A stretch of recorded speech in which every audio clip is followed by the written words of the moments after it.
I pledge allegiance to the flag of the United States of America and to the republic for which it stands, one nation, under God, indivisible, with liberty and justice for all.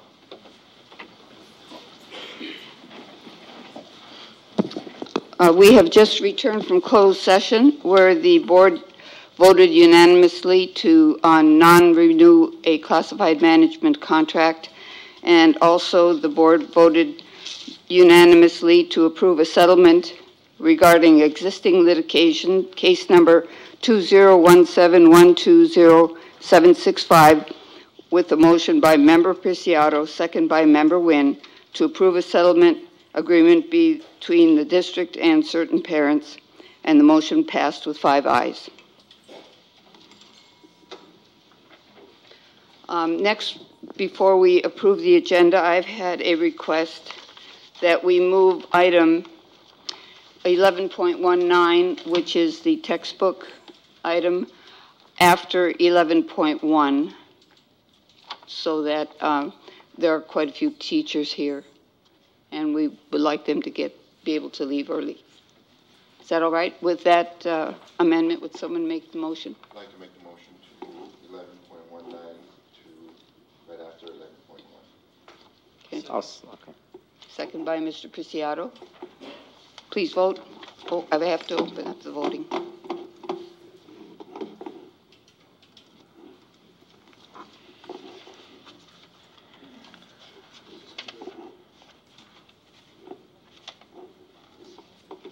Okay.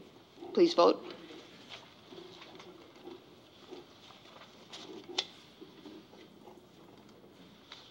Five ayes. Thank you. Next, we move to student reports. Superintendent. Thank you, President Thomas, members of the board, ladies and gentlemen. At this time, we're going to begin with our representatives from Newark Junior High. Please step to the podium. Tell us your name and grade level. So, hi, I'm Tad Kawabata, the ASB president at Newark Junior High School, and I'm in the 8th grade. And I am Joshua Linciaco, the ASB vice president at NJHS, and I'm in the 8th grade. Many exciting things are happening at Newark Junior High School. Just before spring break, we had our spring break carnival, which allowed all the students to play games and to get a belly full of candy. Today, we had our 7th bowling presentation of the year to help show students that bowling is something that should not be happening. We are currently working on organizing a Spirit Week in May, along with a special something for Teachers Appreciation Day. Thank you for your time and have a great evening. Thank you. Thank you. At this time, I'd like to invite Brenda Ganez, I don't know if Garcia, I'm sorry, from McGregor campus. Welcome. Thank you. My name is Brenda Garcia. Good evening, Superintendent Sanchez, cabinet members, and board members. I'm a junior at Bridgepoint. I started at Bridgepoint at second quarter. Well, I started Bridgepoint in second quarter, and there's a lot of things happening at Bridgepoint. Like in March 14, we had a walkout for the victims in the Parkland shooting, and March 21st, the whole school practiced in 2P kickball, which is basically for us in campus to motivate other people who smoke to stop smoking and motivate them. Mm-hmm. We had 2 early grads graduate third quarter. I can't pronounce their names, so I'm not gonna pronounce them because I don't want to mess up. But one of them is Brenda Malakias Alcon. It's hard to pronounce the name, and Arvis. I'm not gonna pronounce his last name because I don't want to mess up.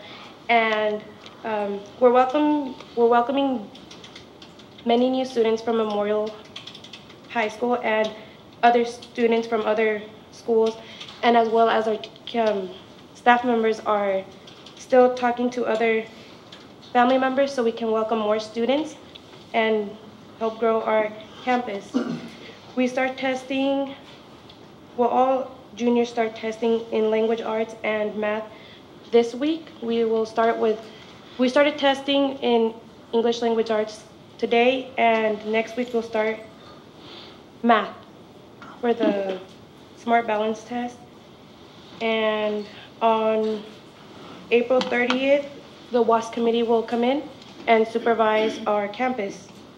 And I wanted to close by saying that the staff in Bridgepoint is very supportive with helping us achieve our goals and many other things.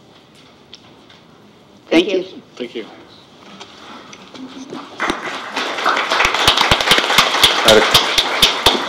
Just a question. The WASP meeting, we were invited as board members, right, to go to that? Yes. Okay. Correct. Okay, thank you.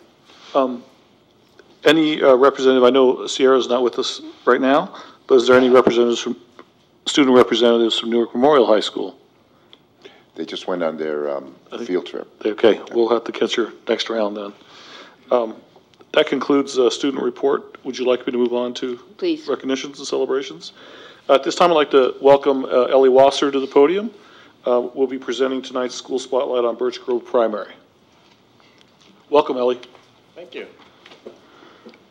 So good evening, Board President Thomas, Clerk Preciado, members Crocker, Wynn, and Rodriguez, and thank you, Superintendent Sanchez and Executive Cabinet for having me present this evening, and a special welcome to our fantastic instructional staff at Birchgrove Primary, our classified superstars, and any parent stakeholders who are here in attendance this evening. My name is Ellie Wasser, and I'm interim principal at Birchgrove Primary. It's my pleasure to speak to you this evening about many great things that make our school a school of excellence for our current students and most certainly a desirable destination for any new families moving to the area. So our school, along with our intermediate partner, make up the Birchgrove community, which geographically serves the largest elementary attendance area within the city of Newark. This year we have just over 400 young inquisitive minds that show up to school every day with smiles on their faces. Approximately 30% of our students are English language learners, but 100% of our student body is engaged in learning foundational literacy and writing skills. I say that because we do serve a very young clientele from students in transitional kindergarten through second grade. And though our physical campus was designed a number of years ago, it's excellently suited for this age group, as we have wings where we have a single transitional kindergarten class, 5 kindergarten class, 6 first grade classes, and 5 second grade classes. And this is a personal invitation that if anybody would like to volunteer for playground supervision duty, please do let me know. So even though we have 17 active classrooms between job shares, our science research teacher, our various PE teachers that we graciously split between other campuses, there's a total of 24 certificated teachers that students interact with. And all of our great work couldn't be accomplished without their energy and dedication. I do also want to make a special note here that we have a wonderful parent-teacher club, active school site council, and ELAC committee, and I want to say thank you to the parents for the many hours that they donate to our school. So this evening I want to start with reviewing some data points specific to this academic year. As you know, students begin their SBAC assessment testing in 3rd grade, so we don't have that resource to reflect on when assessing the performance of our school. But like all other elementary schools, we do conduct benchmark assessments using iReady and the DRA. And with what's available on the California School Dashboard, we are paying close attention to both attendance and discipline.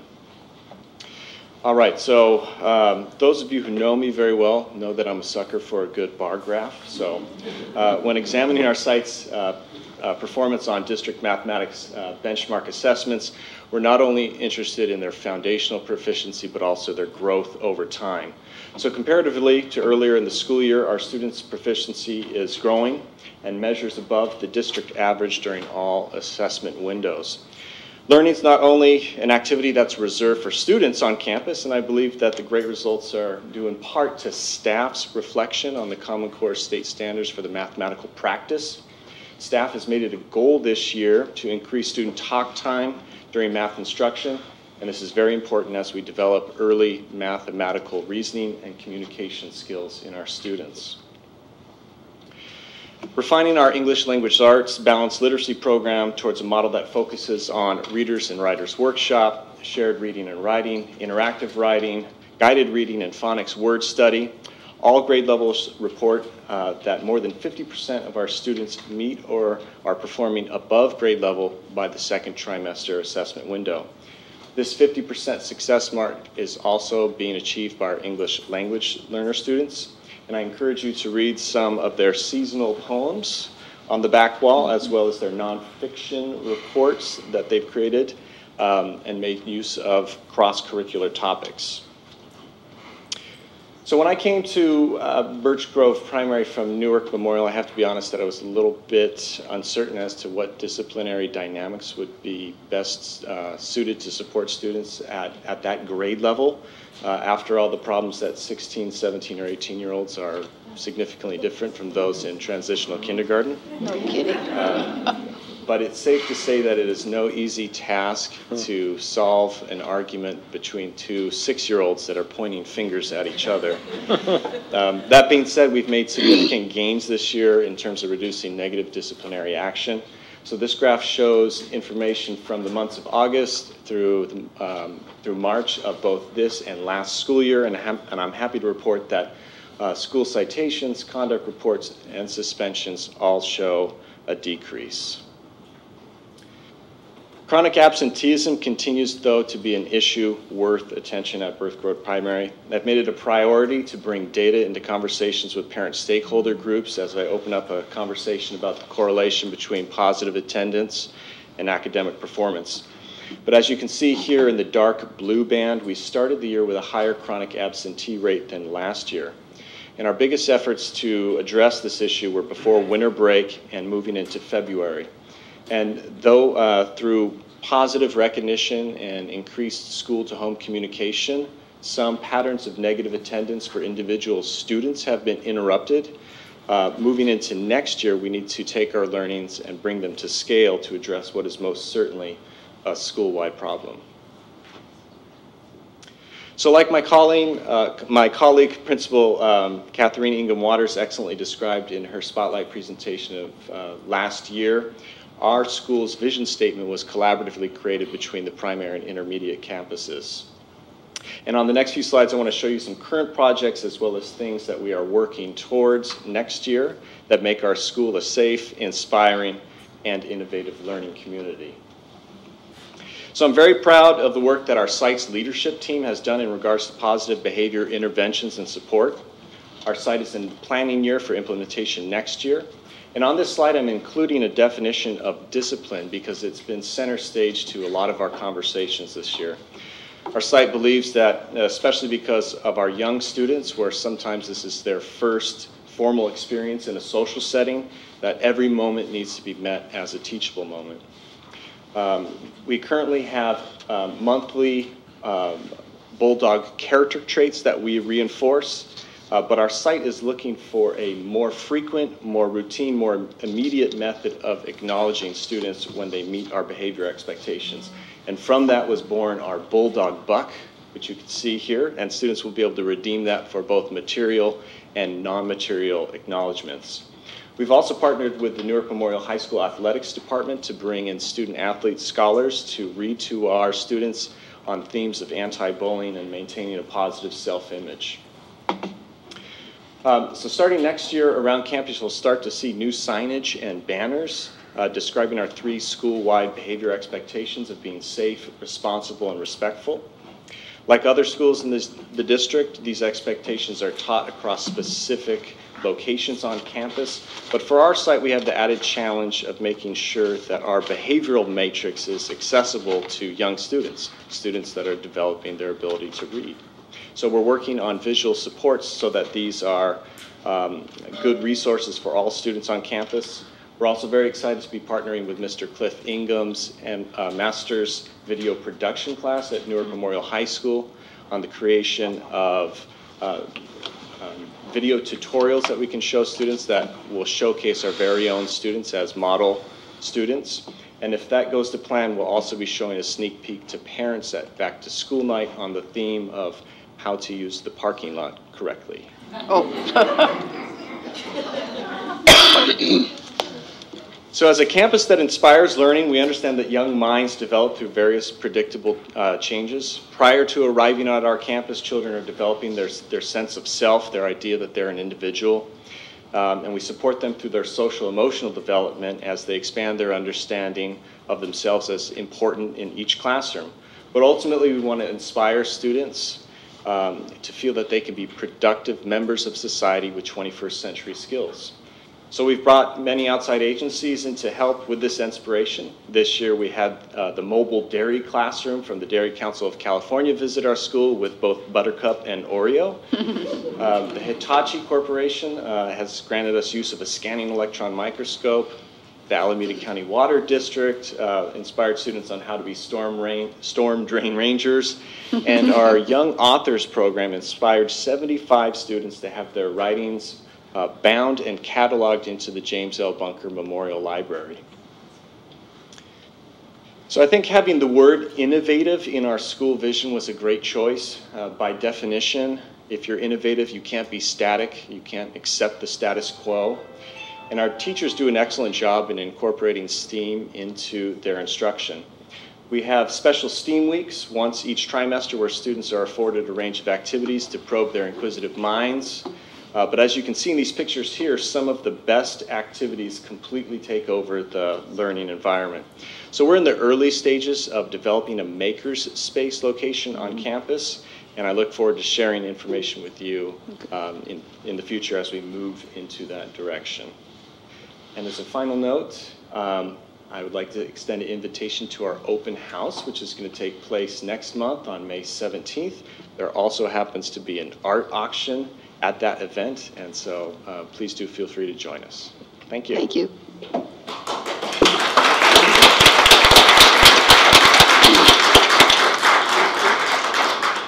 Any questions? Yes, Ellie, you want to come back up? Ms. Crocker? I'm delighted with the way the campus looks in the transition from a K-6 to a K-2. Can you tell me what you feel are the advantages of doing it this way? This level, having the K through 2, having more classrooms, that kind of thing? Well, I'll certainly echo a point that Principal Ingham Waters made last year, was that having groups of teachers allows for really focused collaboration between teachers. So not that the model at other sites is bad, but you might have a single or 2 teachers per class orientation. But here, if we've got 5 or 6 minds put together, it allows for better lesson development, resource sharing, and so that's, I think, one of the main benefits of having a TK2 model. Are you finding the families are being torn between the 2 sites? It's an interesting dynamic when there's a family that might have a child in 2nd grade, 4th grade, and at the junior high school, now they've got 3 stops to make in the morning. And so logistically, it's complicated, but I think families like our schools, and so therefore they're willing to go through that logistical dance to get their kids where they want in the morning. I'm delighted with the maker area. That's kind of an exciting thing I see happening with a number of sites, and that's I'm looking forward to a development of that and expansion of that. And certainly it's a good place for the community to volunteer. At least supplies, if not time. Thank you very much. Thank you. Thank you. I had something. Mr. Rodriguez. Mr. Wasser, done an excellent job. It's not easy to become an interim of any school, and I know the staff has really been just appreciative of everything you've brought to them coming in, and your enthusiasm, and you guys make a great team. It's hard because when I look at you, I still see a 6-year-old when you were younger, but because I've known you a long time, Ellie, and so my question is, I know you mentioned working with the intermediate with Principal Waters, but can you kind of just give me an idea of when you meet as far as staff getting together and cooperation, do you visit, the campus, or how do you do that with the principals and then your staff. And so every Tuesday afternoon is reserved for staff meetings to discuss various topics, but once a month we've been having joint staffing meetings where both the intermediate and primary campuses come together. It's on a rotating basis where 1 month we're on the primary site, the next month we're on the intermediate site. Usually the topics are pretty targeted. As example, most recently for our last STEAM week, some of the third graders actually had a walking field trip where they came to our campus to talk to our second grade classes about the engineering projects that they were working on. So there needed to be some coordination between the second and third grade levels to make sure that it was on topic and working out time schedules. And so usually the work that's happening between the two sites is focused on a particular project. And then I had another question. The transition for the second graders as they get ready to go to the other school, I mean the intermediate, do you have special meetings with parents? It's similar to, the sixth graders going over to the seventh grade. How do you do that? Miss Ingham Waters would probably be best to describe her matriculation program, but there is an open house format in the same way that you'd be arriving to a new school. The biggest question we're getting right now from second grade parents is, do I need to re-enroll my child in the same way that I would if I'm attending a brand new school? And so we're trying to communicate to them, no, if you're in second grade, seamless transition into third grade. Yeah, Thank you. Thank you very much. While Mr. Wasser's here, I want to publicly congratulate him. California State University East Bay has named Mr. Wasser as the 40 under 40, so a person to watch, and congratulations, Mr. Wasser, for that distinction.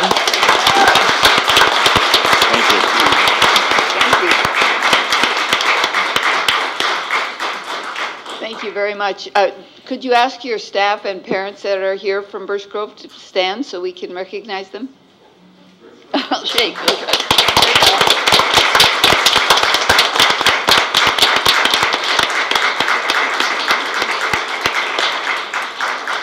Thank you.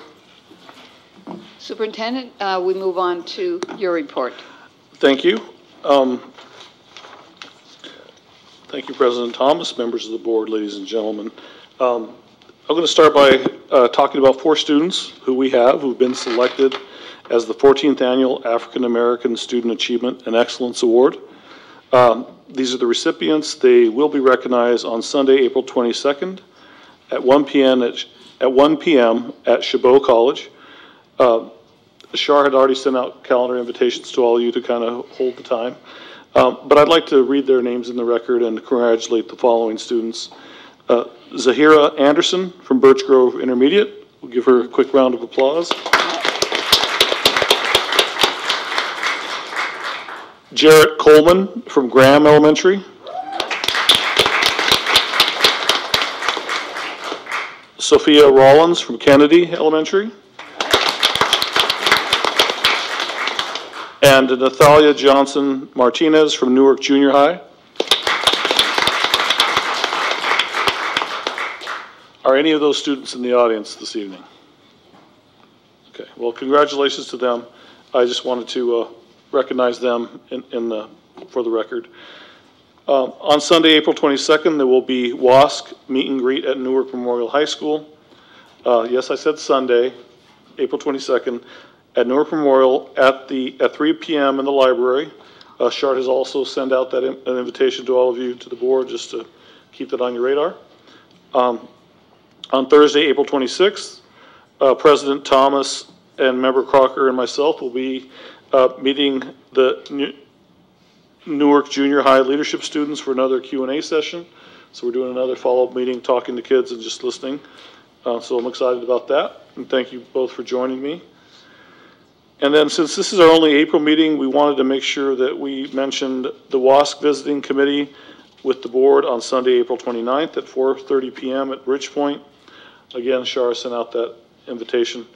And then I want to do a couple of announcements. Wednesday, April 25th, I will be attending the Avanzando Awards.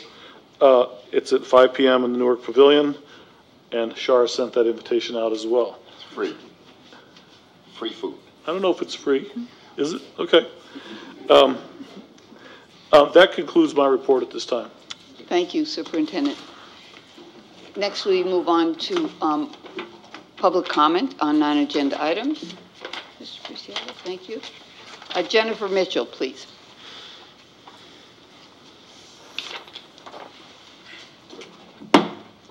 Maybe I'm the only one here today. This is about sort of what happened last month, and you guys had a lot of discussion about budget and cutting staff members and things like that. This is not really my field, what you guys do. This is only my second board meeting. I have kids in kindergarten. But I know of another school district who tried to raise money and succeeded for their school by requesting a parcel tax added to the ballot, and then it was approved. And it's my understanding that not everybody is very trusting of your board to manage that money properly if you were to get it.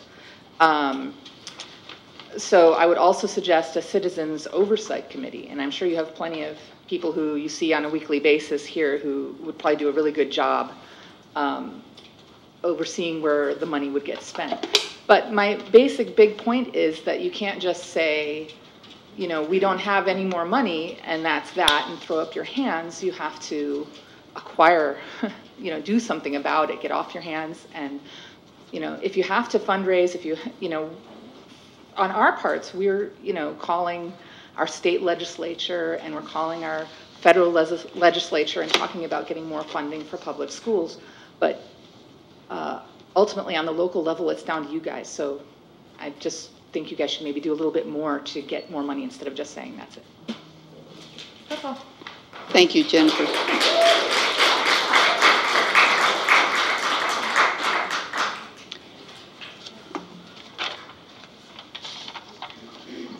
Farah, Nations. I have just a small document that I prepared for everybody, and it might be one short. But. So my name is, here I have our little sash, just so you can have a visual.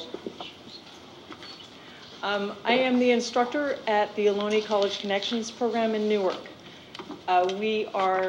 I have given you a document that the first part is the WAS document that I prepared this year so that they would have something about our program. My resume and 2 letters of recommendation that have been written this year from the Ohlone College staff, Dr. Carly and the assistant professor, Lenora Landavazo, on my behalf. So you know who I am. And after listening to Ellie, though, I think I want to go back to, as a student, to primary school. But here I am. And I wanted to give you like an idea of how I've been here 3 years and how this program has developed in just my tenure. It began as a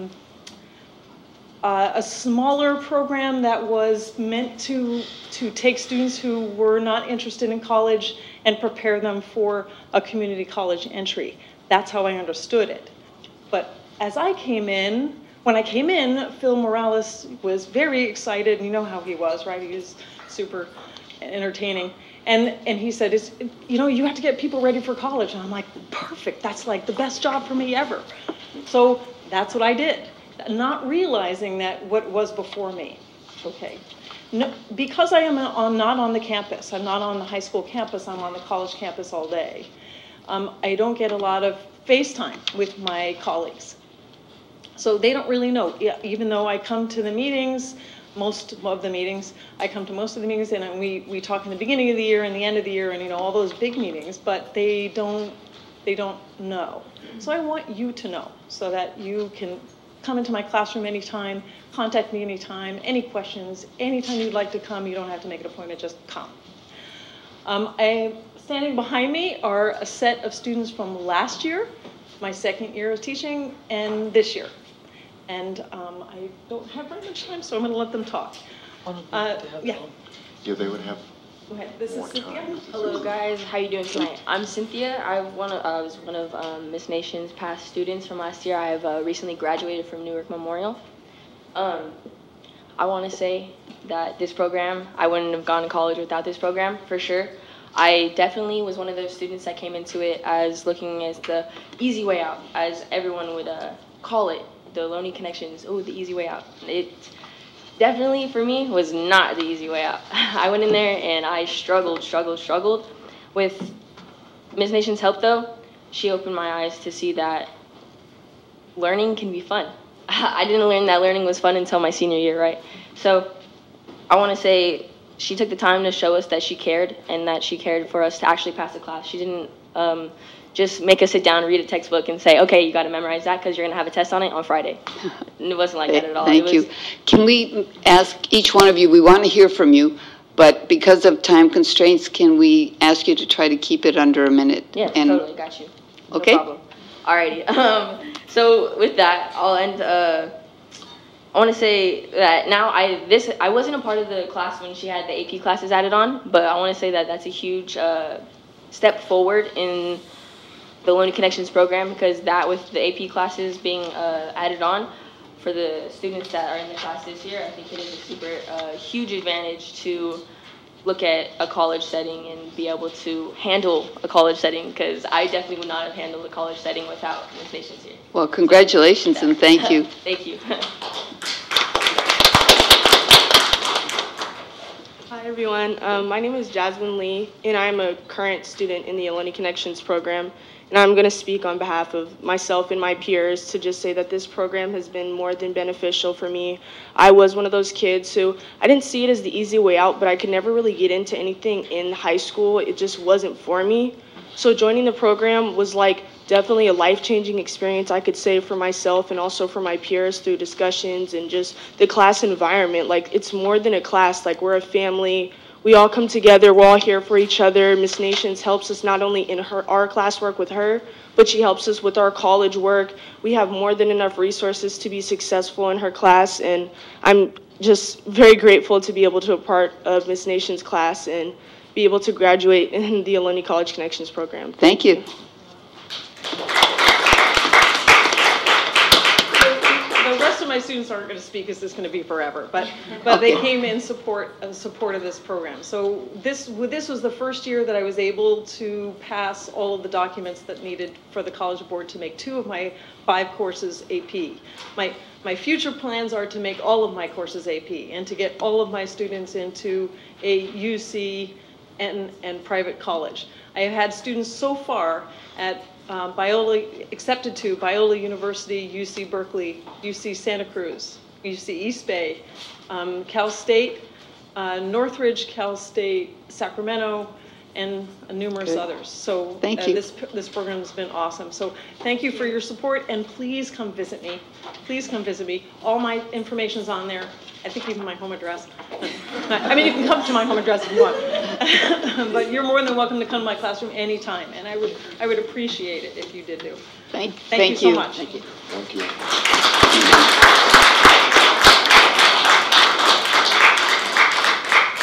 you. Cindy Chin, please.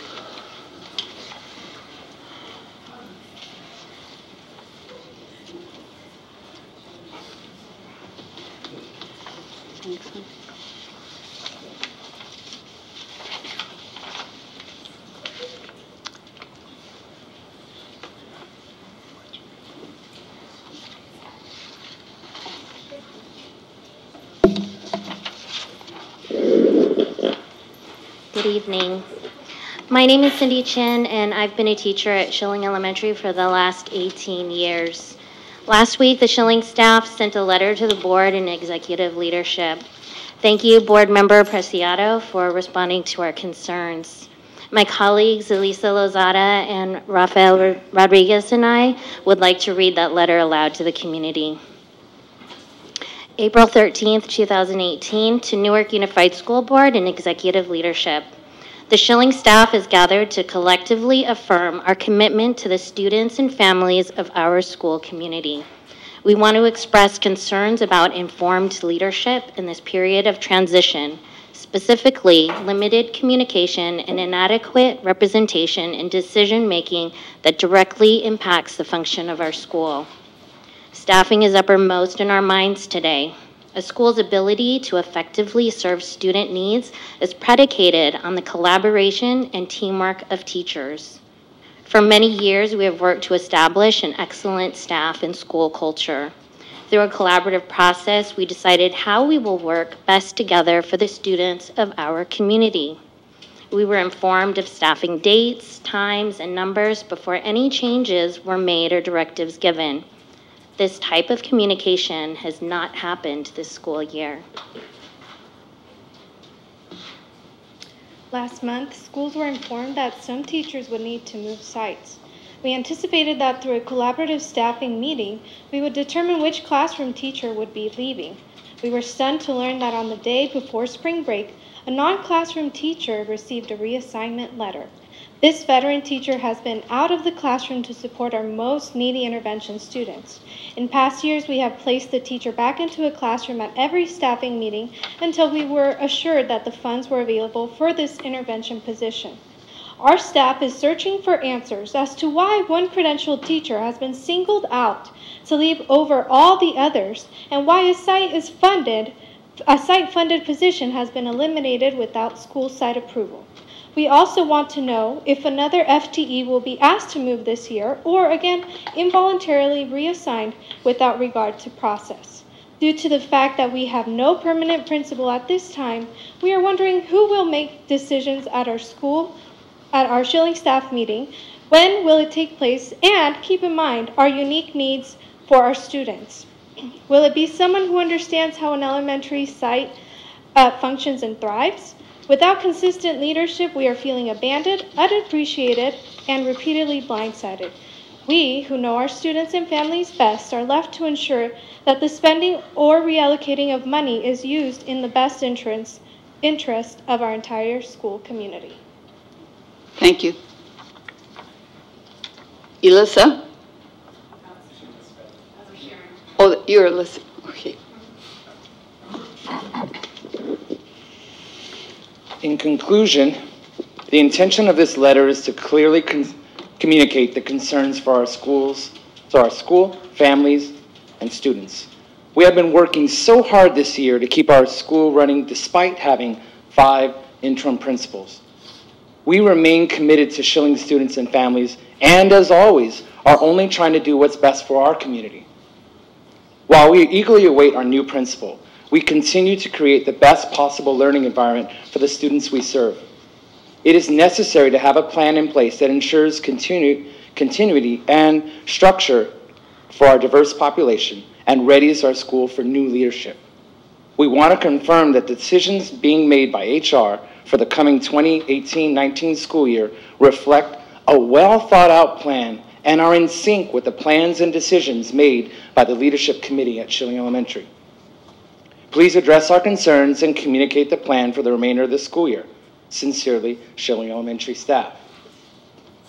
Unfortunately, since this letter was sent out, we have become aware of your plans. Yet another one of our veteran teachers has received her involuntary transfer notice late this afternoon. As a side note, considering it's baseball season, the deep bullpen of interim principals that we've had on the mound have each expressed their high praise and amazement at our ability to continue functioning and thriving as a staff. Our leadership disarray has not shaken our sense of community and effectiveness. It has brought us closer together. We vow to stand together and refuse to fail because of a lack of leadership and voice within this district. Instead, we're determined to succeed despite these obstacles. Thank you.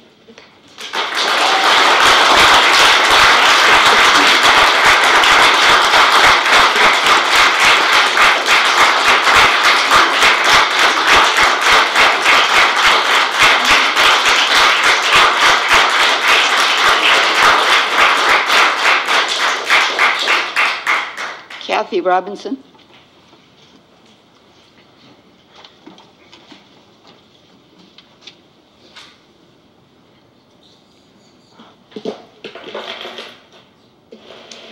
Good evening. I come to the board meeting today not only as a Schilling Elementary School Site Council member, treasurer of our parent-teacher group, but also as a parent, most importantly, to one Schilling graduate and 2 current Schilling students.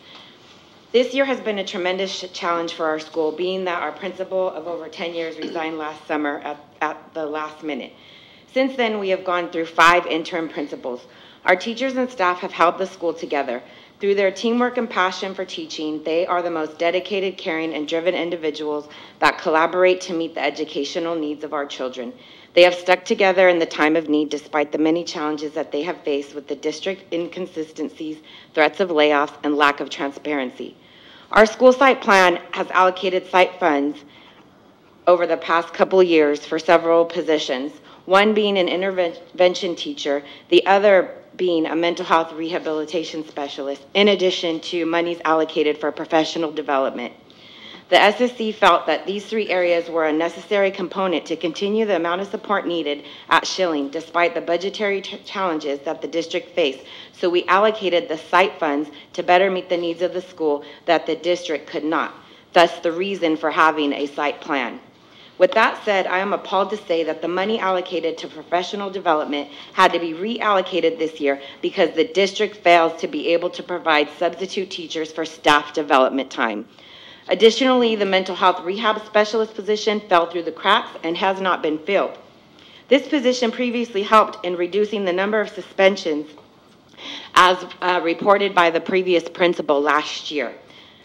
I was inquired about the MHRS position, and I was told that the HR department was not aware that this position existed or it was allocated for, even though there was a person in this position until June of 2017. Lastly, we have learned that the intervention teacher, who has been a tremendous out-of-class support to our most needy students, has received a reassignment letter. I'm going to skip what I have, but I want to ask, what authority does the district have to reassign this teacher when site funds were allocated and approved for this position? What's the point in having a site plan if you're telling us we need to reassign a teacher's position that we allocated funds for? We need these positions, and we don't want you to dictate to us what we do with our site funds, as you have dictated to the rest of the district and the schools of what we are to do as a community and in our schools. Please take this into consideration and let us know how you will support us, Schilling Elementary, the most needy school in the district, in surviving with the lack of transparency and inadequate leadership that you've provided thus far this year.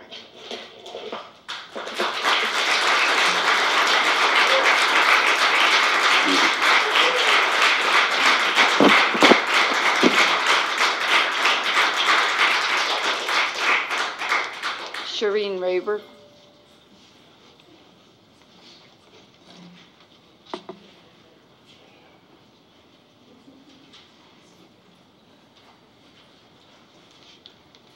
Good evening. My name is Shireen Raber. I attended Lincoln Elementary as a child. My son and my husband also attended Newark schools. He and I are 20-year homeowners in Newark, and I am a 29-year employee of in Newark Unified at Schilling Elementary. I am here tonight to put a spotlight on my beloved school. I am here tonight to ask you to help us finish out this very difficult year on a high note. I would like the superintendent and the board members to ensure that the students and families of Schilling Elementary are not overlooked or forgotten without having had a consistent principal in place for the entire year. The inconsistency of having 5 substitute principals worries me. It worries me that budget money for our school will get overlooked, be unspent, or be reallocated back to the general fund when it most certainly belongs to the students at Schilling. We as a staff have worked very hard to keep our school running smoothly in spite of this uncertainty. We have kept award-winning programs afloat this year, despite the loss of trauma support staff from previous years. We have implemented district curriculum, participated in on-site trainings, and continued to provide excellent education to our students with very little recognition, appreciation, or encouragement from beyond our site. Frankly, we don't need all of that to do our very best, but why should we go without it? Newark Unified is not a huge district. There's no reason that we should feel neglected, Personal contact, inquiry, and checking in should be a part of this district's priorities, especially to a school without a permanent principal. Substitute principals have no vested interest in our school community and are never here long enough or supported enough to make a difference. The constant change and differing personalities of these short-term substitutes have been very trying, and we think other avenues should have been explored for our year. In my opinion, this year should have gone a lot differently. I want you to know that we are so excited to welcome our new principal, and I sincerely hope that the superintendent and the school board will help us make sure our school is able to spend money intended for the well-being of Schilling students. I would like your commitment to make sure that funds will be spent as planned, or at least reallocated to appropriate Schilling programs. We also desperately need to maintain existing successful support programs that will in turn provide a successful start to our new leader. This, however, seems not to be the case now that another key part of our intervention plan is being taken away. Thank you for listening. Thank you.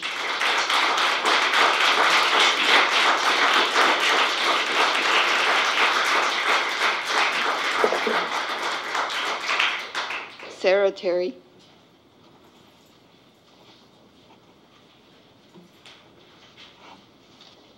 Good evening, executive leadership and board members. My name is Sarah Terry, and I am one of the 6th grade teachers at Schilling Elementary. Now, I hate public speaking. However, I am here standing before you, deeply concerned about the state of Newark schools. More specifically, my site, Schilling. At the community meetings early on in the school year, I expressed concern about the lack of psychologists and how there are some students in my 6th grade classroom that are struggling with subtracting with regrouping. Sorry. Now, last year, I taught a 5-6 combo. I had some of these same kids in 5th grade. I kept them again in 6th grade to make sure for continuity reasons and to know where they started and where they will end. Superintendent Sanchez, you told me that you agreed with me. They needed more help and support at that meeting. After recent decisions the district has made, our intervention teacher, who was providing that extra support, will be teaching at another site next year. Although I am very saddened by a fellow staff member leaving, what this means for our students is devastating. The intervention teacher provides support to general education teachers, schedules and runs SST meetings, collaborates with SPED teachers, participates in cost meetings, and tracks student data. The intervention teacher also sees students and supports them with targeted goals to help those students have access to grade level standards. All of this makes me question, will Schilling have an intervention position next year? And if we do, will that person have the experience to support some of our neediest students? I have heard several times that the board members and executive leadership want what is best for Newark schools, which leaves me wondering, is this decision best for the students of Schilling Elementary? As a staff, we have supported each other, our students, and our families through a difficult year. We are now asking for you to support us. We need answers so we can make plans to ensure that each student that walks through our doors receives the world-class education we promised them. Thank you.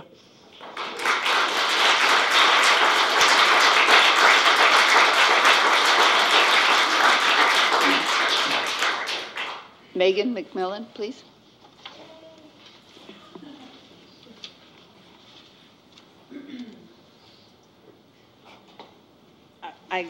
It's hard to follow all of that.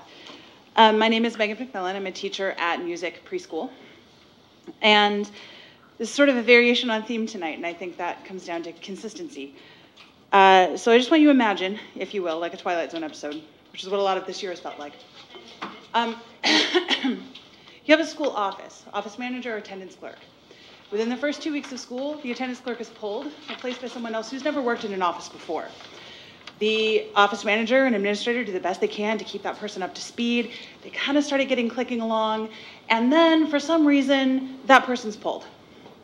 The office manager, attendance clerk, or office manager and administrator keep going on as best they can, which is the two of them, trying to keep things running, and then they get a new person, who again has never worked in an office before.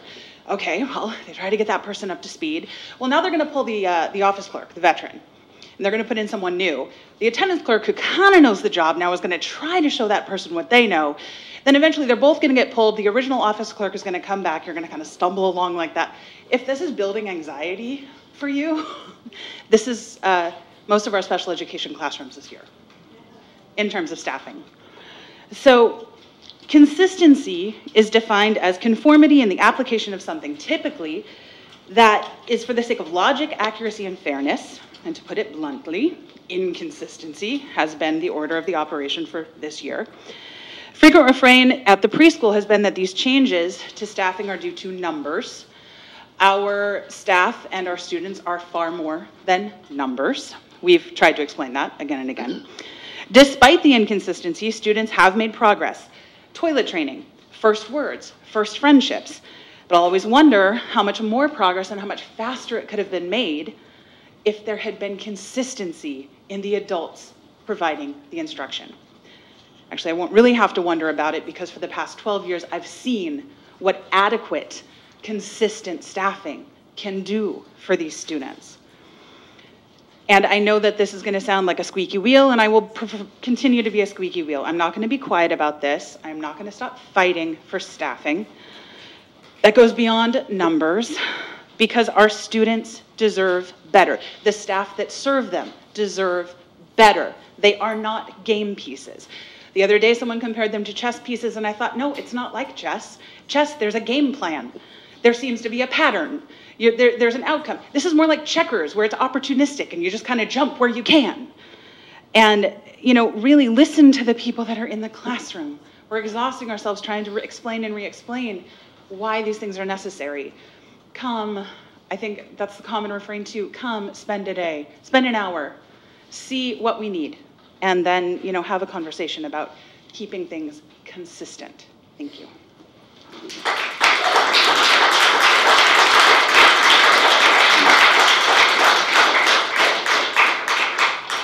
Tommy Martin Edwards, please.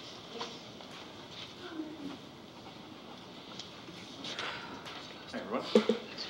So, because of WASC, I got to look at the data at Newark Memorial High School really deeply. I got to see how many amazing programs we have that really push our students to dream big and to achieve their goals. One of the programs whose data really bears a lot of promise was Puente. I don't think I need to tell you how many students and parents are passionate for this program. It's been said a lot over the years. We recently found out through our school site council at NMHS that the district will actually be reassigning one of our counselors to teach English, bringing us down to only 2 counselors for upwards of 1,800 kids. With all those extra duties, those 2 counselors will have to make up for the loss of their colleague. It's likely that programs like Puente will not survive these cuts. And I just need the board to be fully aware of what they're doing, and if they allow us to lose a counselor and the amazing programs we're going to lose because of this. If a program like Puente gets cut because we don't support our counselors, we aren't supporting our students to achieve their full potential. And I feel like that's written someplace up here. Thank you. Thank you.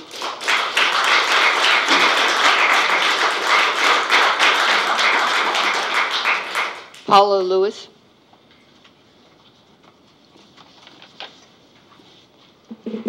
Good evening. My name is Paula Lewis, and I have a second grade son attending Kennedy Elementary School. I'm also here because I'm a coach and I participate in the community. When I come to the board and I talk to the board, I don't come as a victim because I believe parents have their own responsibilities. But tonight I'm here because I want to talk about the continuing budget issues that arise. I know that we continue to struggle with the budget issues, and I'm here to express and voice my concern with the increased class sizes. Class sizes currently are at 24, but they're being raised to 26, 28, and 30. And you know, I have to admit, education is not my background, but you know, I'm a researcher. I go and I do research, and what I have discovered is that especially in the primary age levels, kids do better in smaller schools or in smaller classrooms, and that they actually perform better in math when they're in a smaller classroom. And so when I see that we're increasing our class sizes to 28 and 30, I have a concern that we're leading in an opposite direction that is beneficial to our kids. I know when I look around us, I also put us in perspective. We're the Newark schools within the whole Newark city. And what I see in our city is growing. We have a lot of high tech, we have technology, we have industries coming. We're growing and advancing almost on a daily basis. I know my house has tripled in the last 10 years in our price. So what I know is that a lot of, things, really great things are happening in Newark. A lot of new people are coming. A lot of industries are being attracted to us. But then when I look at our schools, I see that we're going in the opposite direction. What we're offering to our kids, the opportunities, the education, isn't growing and advancing in the same way that I see our community growing and advancing. As I see our community advance, I want to see that our schools advance to keep up with it. I want to be proud that not only we live here in Newark, but we have a really great school district. When I've been here in the Bay Area for a long time, and when I think, Cupertino has a lot of high-tech technology, but they also are known for their school districts. And I don't see why, as Newark, we can't be in that same boat. We have the technology, we have the resources, but we need to really think about how we operate differently. The budget's not going to go away, but what I want to challenge the board with is, I know salaries are high, I know we have budget deficits, but it's really easy to default to, well, let's cut teachers, let's cut counselors, let's increase class sizes, because to me, I see that as the easy solution, the easy way out. And what I want to challenge the board today is thinking about how we can do things differently. I work in industry, we're being challenged every day. How can we operate differently in this changing society? The way we run business 10 years ago is not the way we can run business today. But what I see in our school board and our school districts, sometimes we are. We continue to run and operate the same way we have for many years. And I'm here to tell you that that's not going to work moving forward. I have a concern, as we talk about cutting counselors and... Ms. Lewis, the time, you can just wrap up, please. Okay. The last thing I want to say about our counselors is that, when we see the violence that happens in schools, and then we look and we go, oh my goodness, what could we have done differently? And then I hear that we cut counselors. Again, how can we how can we think that we can address that when we're going in the opposite direction? I'm going to wrap up with tonight. I want to thank you for letting me speak and for hearing my concerns. Thank you.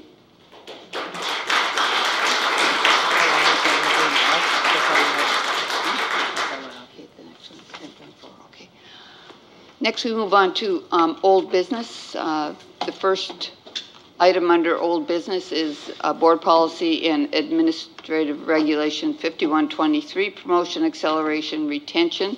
This is for a second reading.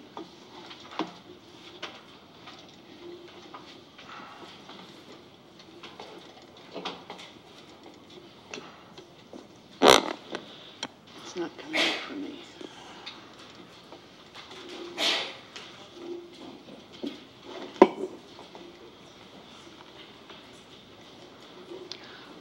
Yes. Yes, this evening we come forward with the second reading, but I did want to note that we did have some suggested corrections or edits and are certainly open to others this evening, but there were a couple of typos in the first page. Instead of saying of, it's deleting of, so it just says ways. And there was also a couple of references to board policies that we currently do not have in Newark Unified. But I wanted to ask the board if they could consider to leaving in board policy 6, reference to board policy 6011, academic standards, because I'm hoping to bring that back to the board at a later time. And it's an optional policy that CSBA recommends. So that would be my suggested edit. And then also on the second page, aligning to what we have, which is a junior high school, and that there is some transition language there, which is on the second page. And okay, so you're recommending that we approve this with those corrections? Yes. I'll move for approval. Mr. Rodriguez? I second. No, Mr. Mr. Nguyen moved. Mr. Rodriguez, did you second? Yeah. Okay. No further comments. Please vote.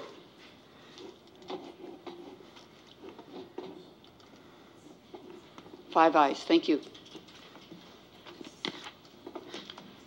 Next, 10.2 is Board Policy 6170.1, Transitional Kindergarten. Again, Ms. Salinas.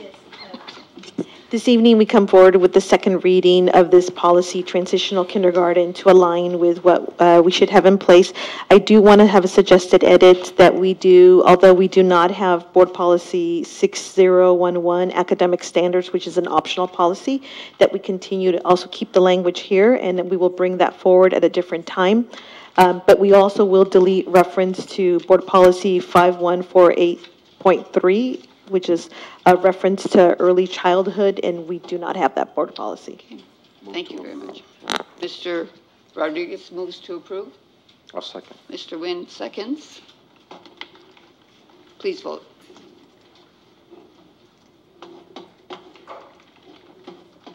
Five ayes, thank you.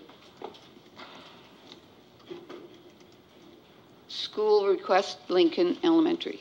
Who would like to cover that? Yep. So at a prior meeting, the board approved Lincoln Elementary to have their site requests to have a fence put in at their site. While the fence was being installed during spring break week, the Alameda County Fire Compliance Officer came by the site and requested that we needed to have 2 panic bar gates put in the preschool side of the, or the kindergarten side of the fence being installed. So at that time, it was approved to get those gates put in. Unfortunately, there was a cost of additional $4,000 to do that. The fence did cover all of Lincoln's budget that was approved in January of 2017. Unfortunately, there was no way around not putting in the panic bars. Had the fence already been installed and we got the code, or the compliance officer, the cost would have been much more because they would have to tear it down. We were installing, so they were able to do it at the same time, keeping the cost at $4,000. So we're requesting the additional $4,000 to pay for the panic bars. Okay, and this takes us $2,800 over budget? Yes, because Lincoln had about $1,100 left in their budget, so the remaining is $2,860 that is needed. So we have to approve that as an exception to their budget? Correct, for just that site. Ms. Crocker? I'm to say that if we had an established fence and we had to comply, it would have come out of our basic budget. So I think that this is comparable to that. It would have been nice had we known that at the beginning, but sometimes that doesn't happen. So I definitely feel that it's something that we need to take care of. Where would this money come from, by the way? The site projects have been funded out of Fund 400, which is the proceeds of Russian Elementary School. So it would come. Just a slight overage there. We do have additional funds allocated to the sites. They weren't part of their site wish list for the exterior of the schools, and not all of those funds have been committed, so it would come from those funds. Has the work been done? The work had to be done during the installation because fire compliance wasn't going to allow the fence to go up if it was not. No, I'm saying in the fund. Has all the things that No, not all of the projects have been done yet that were part of. There was an allocation back in 2016 with regard to an overall for the exterior of the schools that included the painting that has been done and some of the landscaping that is not yet done. And so there is still a substantial amount of funds available in that particular set of projects with regard to the exteriors of the campuses. Yeah, well, we did not move forward with the quote that we got on the landscaping, isn't that correct? Correct. The landscape architect actually withdrew before we could even get to that point. Okay, Mr. Nguyen? The amount is not what I'm concerned about. I think is moving forward, is there something in place to ensure that this doesn't happen again? If there's a bigger, more costlier project, perhaps that we research it and make sure that we're in compliance before we have to stop midway? Yes, in fact, we have another site actually who is looking at wanting to put in a fence, and we've already taken that, sent it to our maintenance department who's working with the compliance officer up front to make sure we have all of that met prior, so the bid would encompass everything before the installation or before it comes to the board for approval will all be included in there. Thank you, but I'd like to expand to beyond just additional fencing gates, to include all other types of modifications and projects that may draw red flags and make sure that we understand what we're getting into before we actually do it. Okay. Mr. Rodriguez? It's always difficult to, not impossible, but to manage stuff like this. But when you have an issue of compliance and you have a fire inspection come in, then basically the precedent that we've had over the years is that we take care of it. And it'd be nice to have someone come before, but we all know that doesn't happen. It's like if you're remodeling your home and you're asking you're doing the permit, and then at the end the person comes in and says, you got to make. I think the fact that it's a small amount, it's something, especially compliance, and we've already said that, safety, make sure that we're compliant is at the forefront of, the projects that we have. So I like to move that we accept this. I'll second that. Okay, Mr. Preciado? Yes, I do want to say that, of course, this is important because it's the safety. My question is around, so the original project in terms of equity purposes, we had approved through Fund 400, as you mentioned, Mr. Richards. However, because this is like an unforeseen piece and not contemplated within that context, is it possible for this to be paid out of a different capital expenditure fund?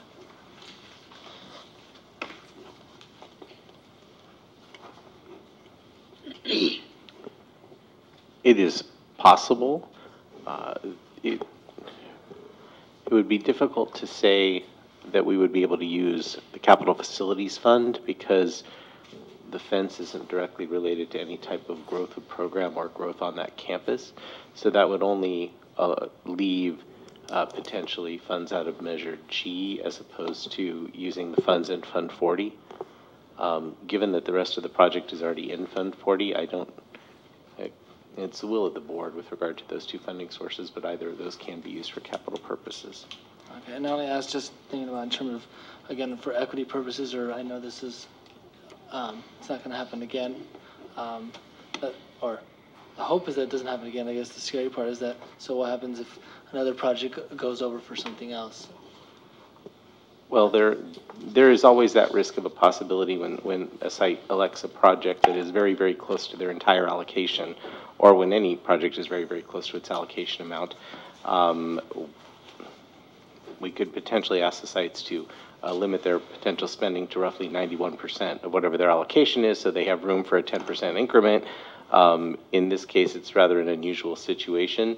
And I think if we had to make a recommendation of where would we offset it so there's equity among the sites, we would hold this information until such time as we're ready to go forward with the other exterior modernizations of the sites and perhaps do an adjustment against the landscaping budget if the board chose to do so at that time. Okay, thank you. Thank you. So the motion was made by Mr. Rodriguez and seconded by Ms. Crocker. Please vote.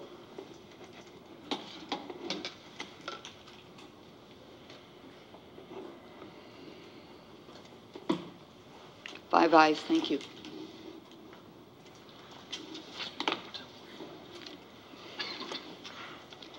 So next we move on to 10.4 and we have a speaker, Ms. Parks.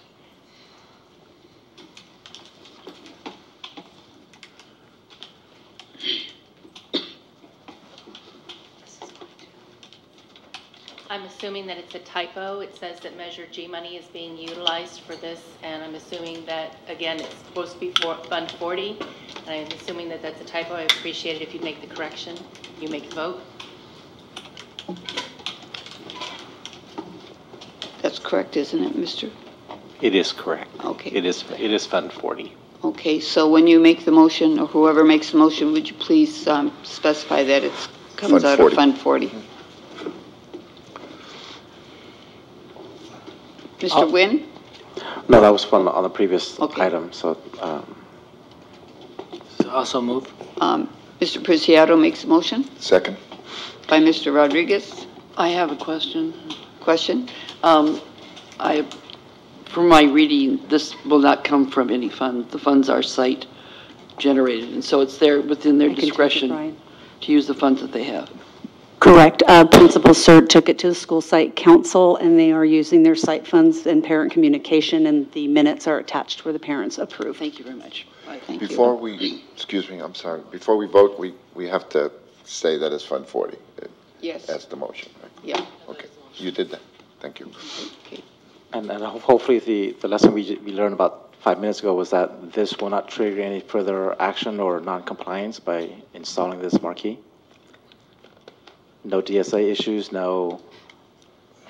No. Unfortunately, when the bids and things were done for the schools, some of the principals were not consulted during it. So when we got involved and they went out to find it was a single-sided with the location for snow, they wouldn't be able to see it. But no, there's no DSA. Everything's all approved because the other schools are getting them as well. The size is the same. It's just Snow's is double-sided. Okay. Okay, please vote.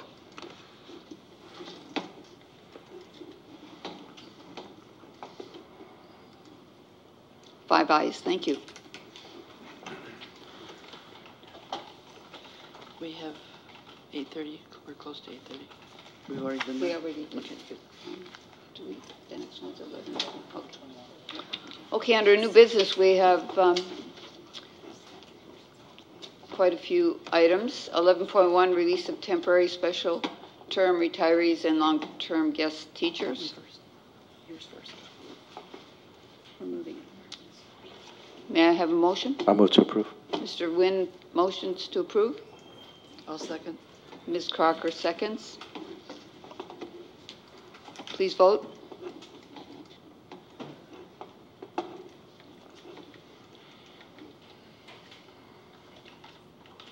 Mr. Rodriguez? I just wanted to say something before I vote on this. It's never easy to vote to release anyone, for anybody on the board. And I've been doing this long enough. And I know it's difficult times, but sometimes I think the community needs to know how hard it is and difficult for us to make decisions like this. So I am going to vote yes on it, but I just want everybody to know, and I think we're all on the same boat on this, is that decisions that we're making right now are extremely, extremely difficult as we go through this difficult process that we're in. Okay. Mr. Nguyen? So if you can help clarify, Dr. Wong, this is procedural for temp staff, right? This is not layoffs or anything, correct? That is correct, Member Nguyen. Okay, thank you. Okay. Thank you. Okay, Mr. Rodriguez?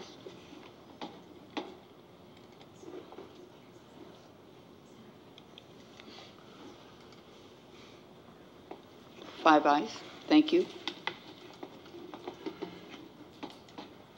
Now we're at the 11.2 AR and board policy 13. We're going to take 11.19. Well, that's right. 11.19. After 11.1, we are taking 11.19. Thank you for reminding me. This is moving to talk about the textbook adoption so our hard-working teachers can go home and do some more homework, I suppose. Good evening. This evening, it's a culmination of almost a year's work, and I really want to, before we get started, thank our teachers, our students, our parents, just for really rolling up their sleeves and embarking in this process. This evening, our director, Amy Black, will take us through the board presentation, the process that we took for our math curriculum, K-12. She also has some teachers who will be speaking to the process as well. After the board accepts and if they do accept our recommendation this evening, the next step after this will be that Ed Services will work with the selected publisher, embark on a process, and then also then bring forward an agreement at a later board meeting for your approval. So tonight, it's to hear about the process and also accept our recommendation. So with that, I'm going to ask Ms. Amy Black to come forward and also staff.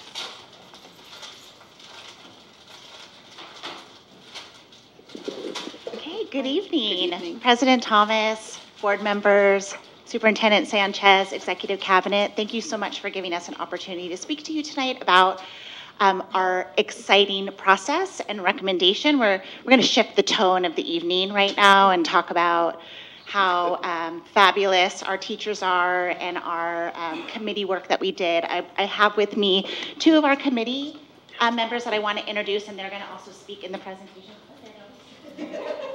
So this is Catherine Jones. She's a third grade teacher at BGI. She's not only a member of our curriculum council, but she was also a pilot teacher for us.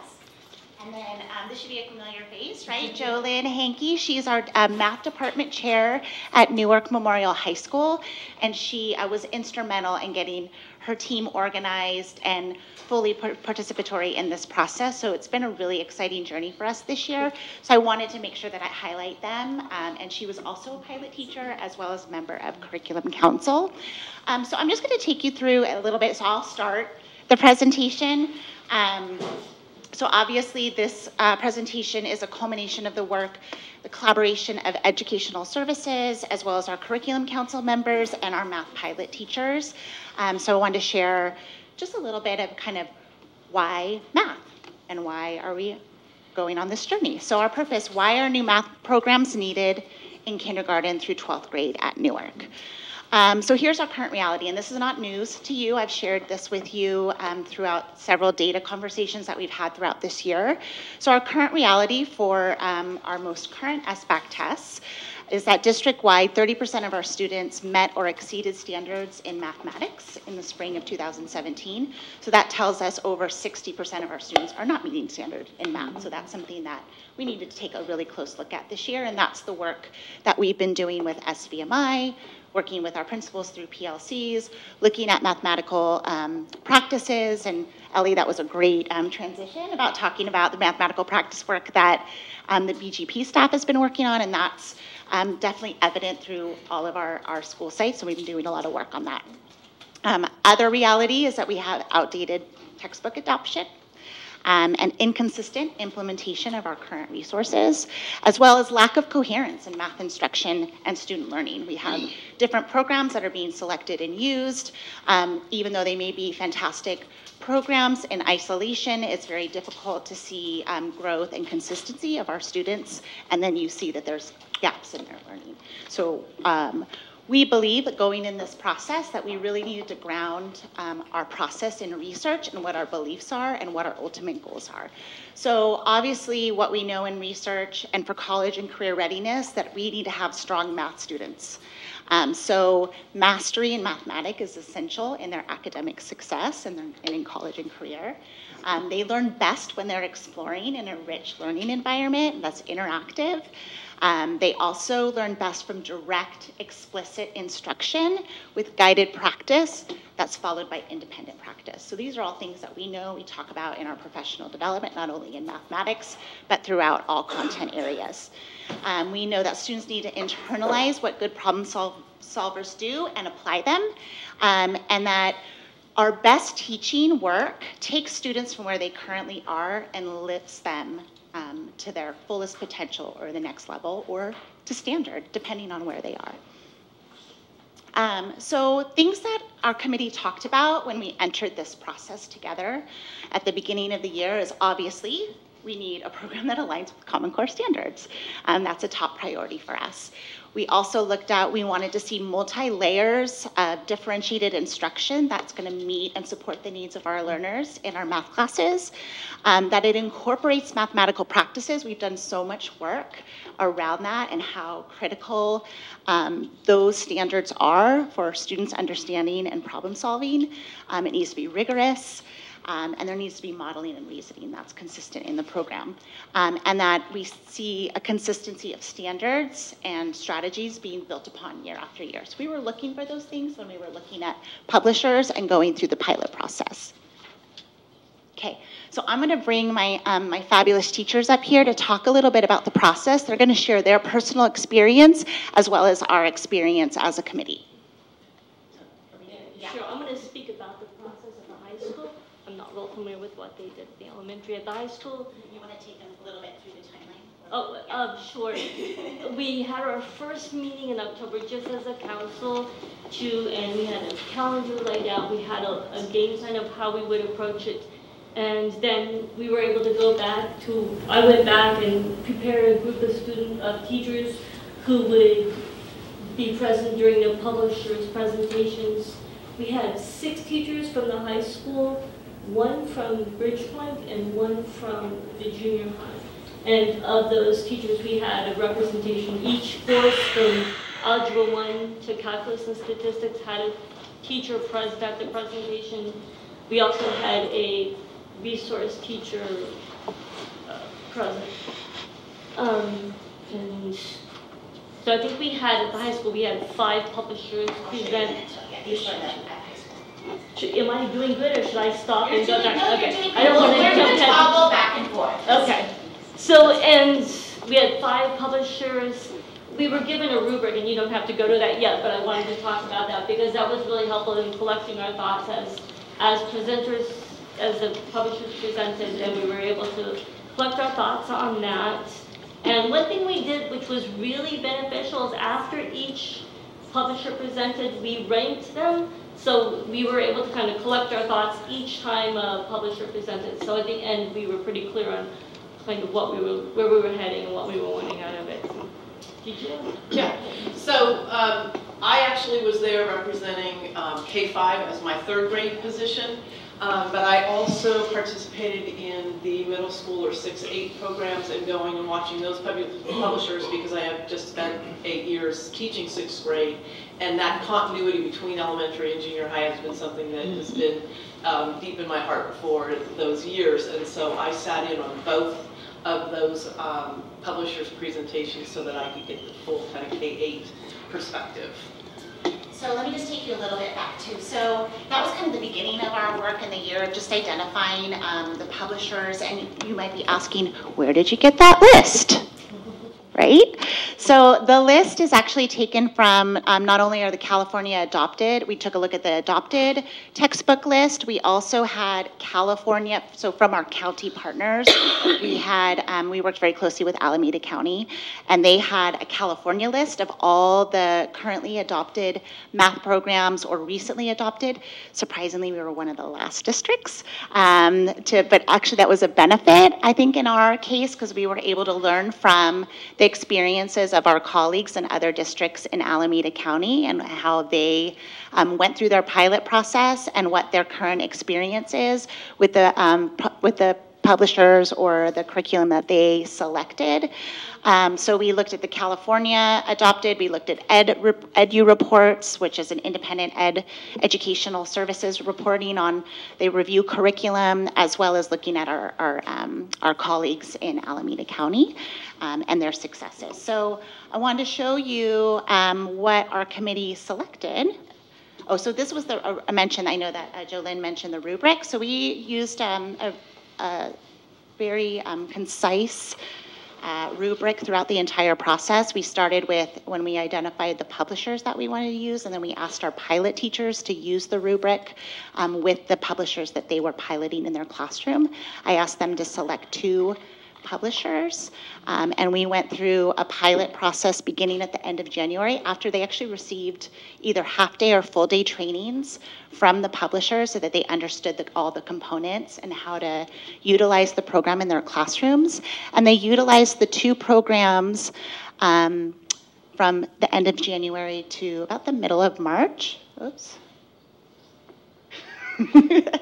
And something that was really important to us when we started this process is that our current adoption is K through 6, which has a different curriculum. So our current curriculum, K through 6 has a Eureka, 7, 8 had a totally different publisher and different curriculum, and then 9, 12 did as well. And one thing that we wanted to make sure is that we included 6th grade with the middle school. A number of the publishers really build their math program and the coherence around a 6 through 8 program. And we felt that we really needed to help bridge our 6th grade students and prepare them for the junior high. So that's a conversation that we had and the council agreed. And it with input from former 6th grade teachers that they really love that idea and were hungry to be a part of collaboration and conversation with the junior high. So we selected,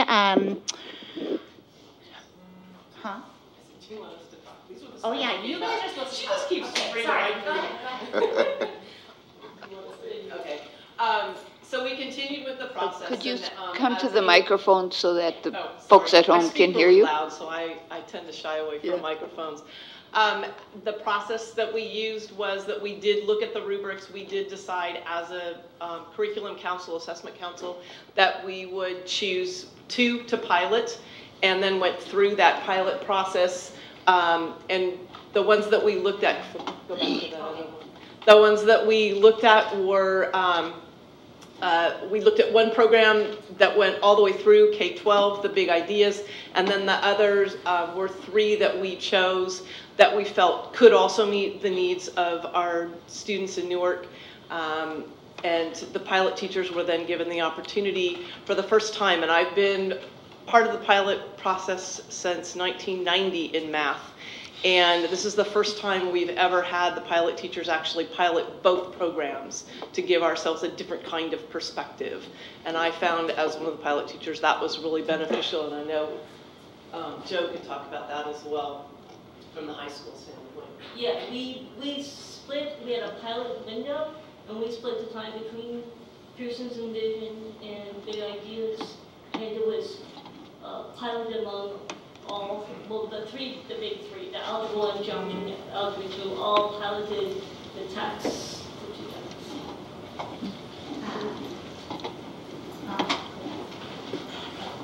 Okay, so can I move on to the? Yeah, no.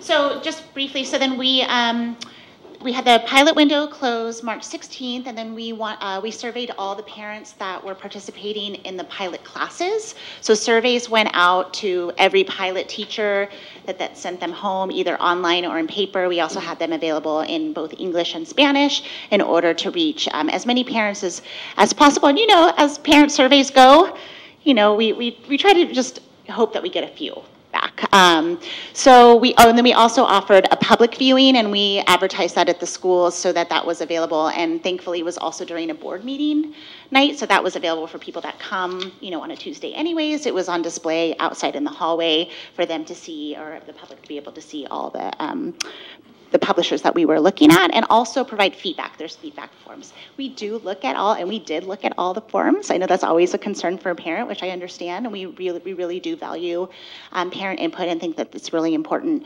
to see what they felt about it. So I want to give you a couple stats of the surveys and just highlight a couple things. I wasn't going to go through the entire survey, but I just wanted to show you a few things that, in the elementary we had 85 parent responses, 36 at the junior high, and 45 at the high school.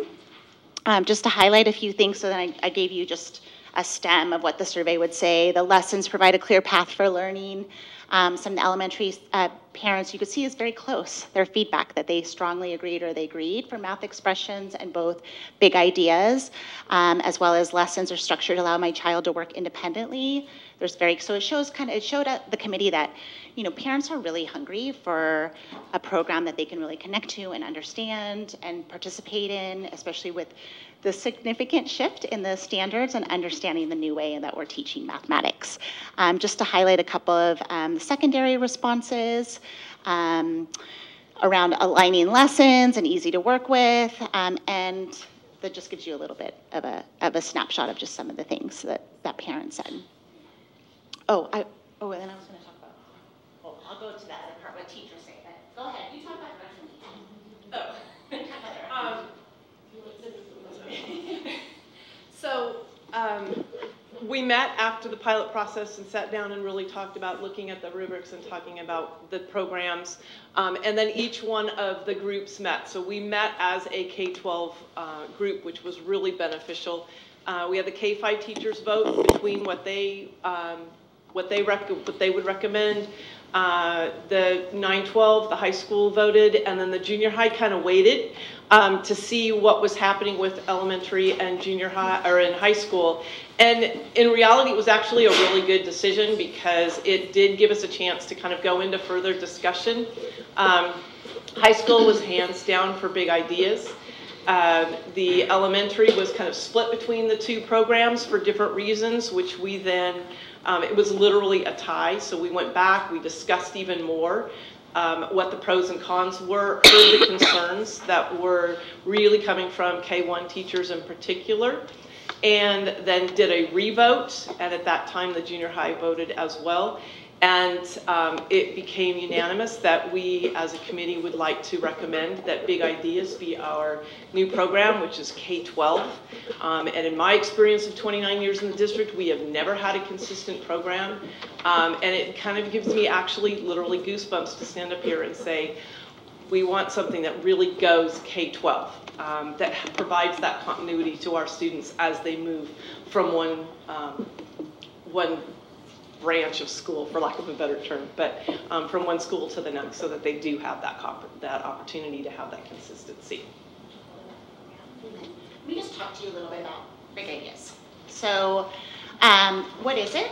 Who are they? So Big Ideas Math, they're actually one of the only K-12 research-based consistent program. The thing that's really unique about them, that stood out, I think also in our committee work and our conversations, is that they only have 2 authors. So typically with big publishing houses like Houghton Mifflin or McGraw-Hill, there's multiple writers at multiple levels. So Dr. Ron Larson is the publisher of the student book, and he designed the program from calculus down. So he's actually a well-known calculus professor, teacher, and has written calculus books that have been used in calculus classes for a long time, and he's very well regarded. And he's helped work with Big Ideas to develop this program that builds what are the steps or the skills that students need in order to be on track for essentially calculus. Are we expecting every child to be a calculus student? No, but wouldn't that be awesome, right? So we're, we were really thoughtful about how powerful it is to have one author who's truly immersed in mathematical work. And then Lori Boswell wrote the teacher edition, and she's EDD, she's done a lot of work around teacher professional development.